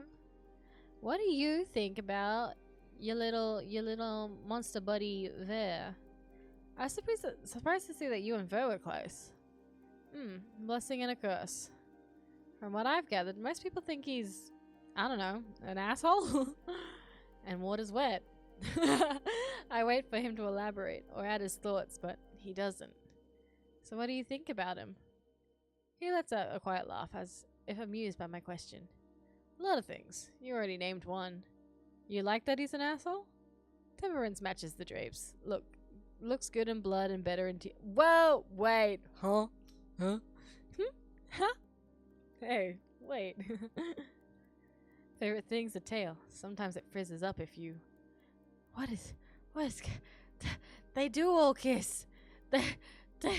Oh my god. He catches himself. Clears his throat. It's hard not to let the disappointment show in my expression. Oh my god. Oh my god. Rose one of the most honest people you'll meet. Just don't listen to a single thing he says. Those sound like complete opposites to me. What about Kuras? I don't know. I didn't know that you and Kuras were friends. In a way, I help him in the clinic sometime. Really? Doctor doesn't let most people closer than arm's length. And you do? Heart's on my sleeve. Get the sense Kuras was like that in the past. Must have been burned. He trails off after the last few words, then shrugs. He opens up in his own way, if he's relaxed enough. I don't know how to even imagine that. I'd be surprised. Even the doctor has an endearing side. I can't decide what's more intriguing. The fact that Kuras has an endearing side, or the idea that Ice has managed to coax it out of him. Yeah, that's not the pair I thought. Ah, damn, I really like this face.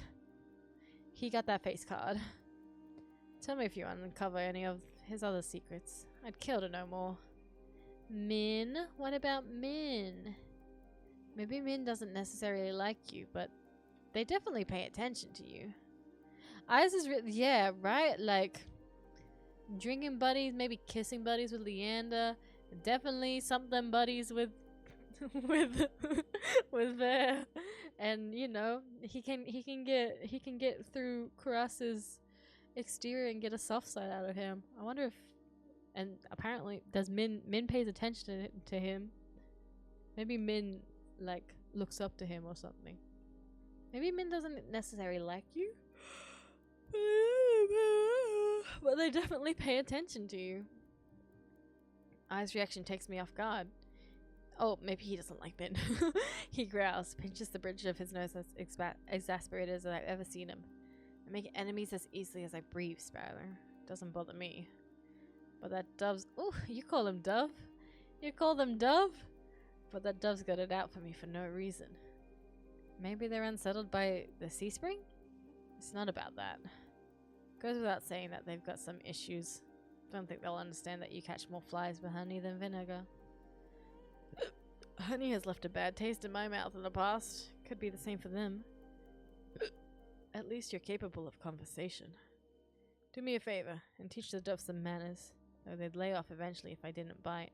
Hasn't happened yet. I briefly consider the possibility that Min wants to get bitten. I'm not about to propose that, though. My main point is that, speaking from experience, being an outsider usually means you don't have friends. I don't. I level with him. I level him with a tired look. Fine, I'll confess. I have one friend. Don't say it yourself. Oh!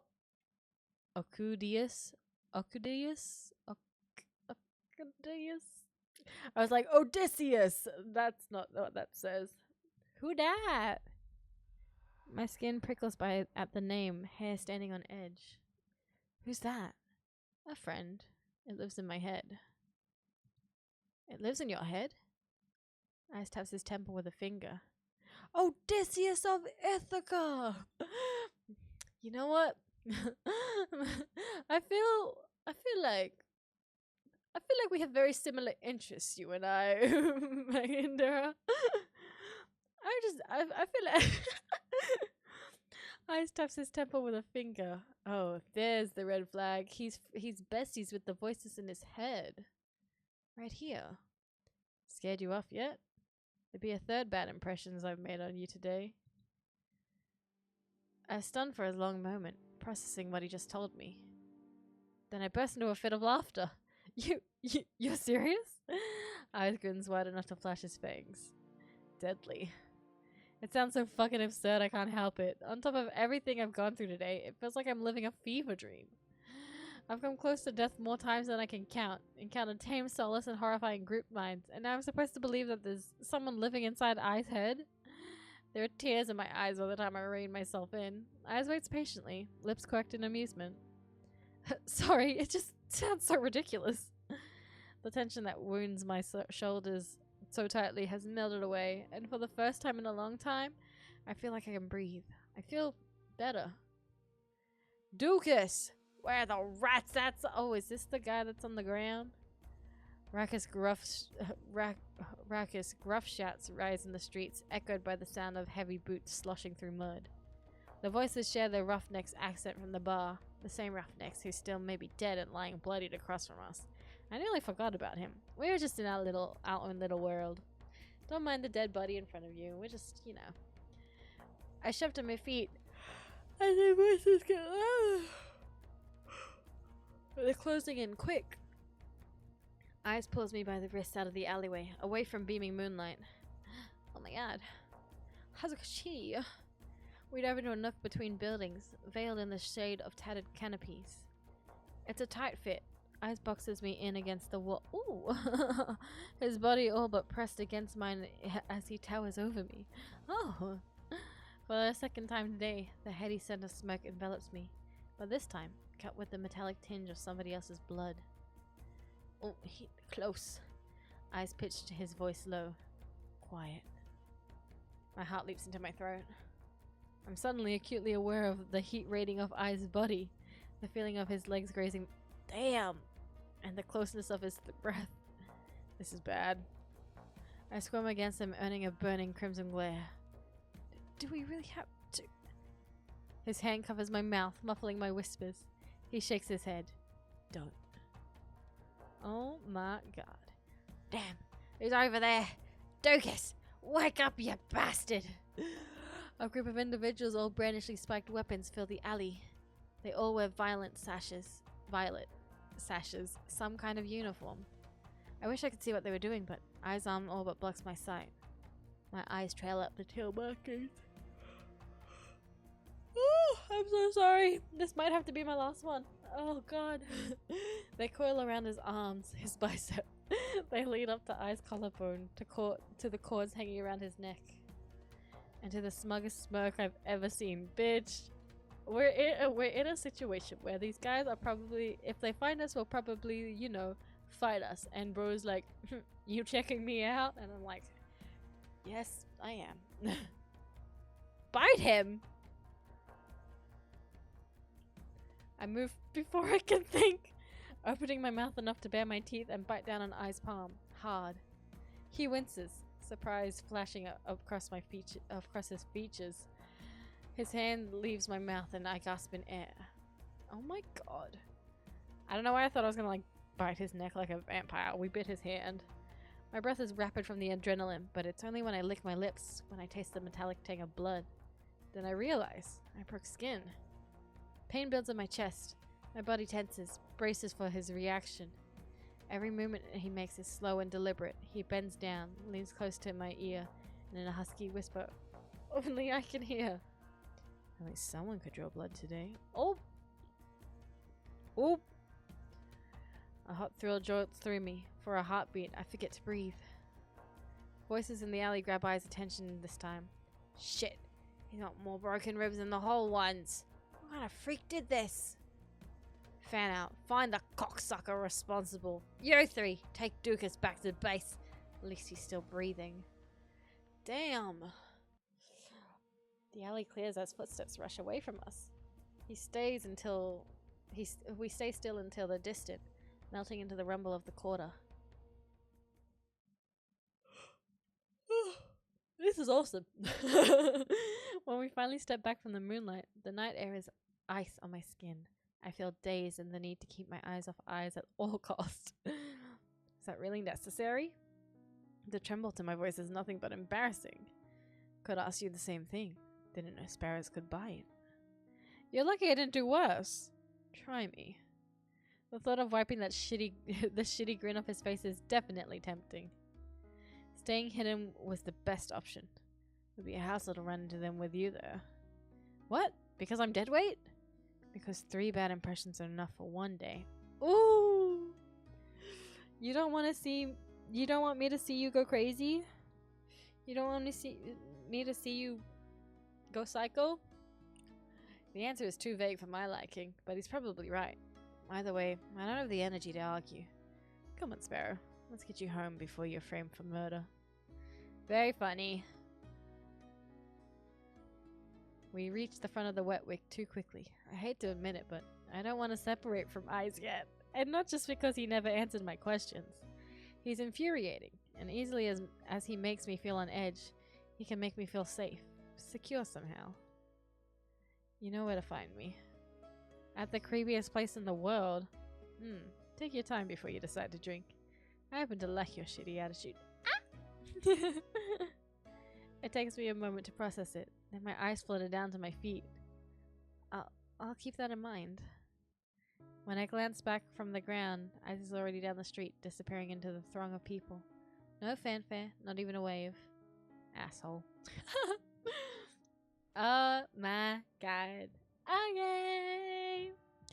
I think I'll have to leave it there for today because I keep yawning and I looked at the time and went, ooh, yep, that's why I keep yawning. So we're saved. I don't know when I'll play this again. Oh my god. I want to hang out with Leander and I want to hang out with Eyes and I want to talk to the other 3 and be like, oh my god. Good stream, rest well. Thank you. Thanks for hanging out. I hope you enjoyed my freaky. I hope you enjoyed my freaky. I am streaming again on Friday, so actual Valentine's Day, because I am hopefully finishing It Takes Two with my bestie. We literally have been playing this shit for like 2 years now and have not finished it. I'm like, okay, we gotta finish it for Valentine's Day. Like, come on. So, fingers crossed that we do finish it. But we will be streaming again on Friday, about the same time that I started today as well, which is good. But let me. The music's gonna stop. Let me get my links. I will always post when I go live on Twitter, and then it's also my Discord. But I mostly use Blue Sky. Blue Sky is my oomph right now, and I love her. But we will be back on Friday, and that will be for some It Takes Two. And then I might try and play more of this next. Oh, maybe not next week. It might be a couple weeks till I play this again, just because next week's my birthday week. So I have a few things that I have planned and that I'm gonna do first before maybe I play more of this. But I'm so keen. Oh, I'm so keen for when this whole thing comes out. I gotta do all the routes, I swear. Nice. But I will sign off for tonight, and I'ma go to bed. But let me hold up. Let's put on some music. I'll just see if anyone I know streaming that I can raid.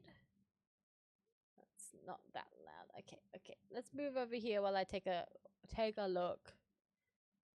Any friends? Any oomphs to raid?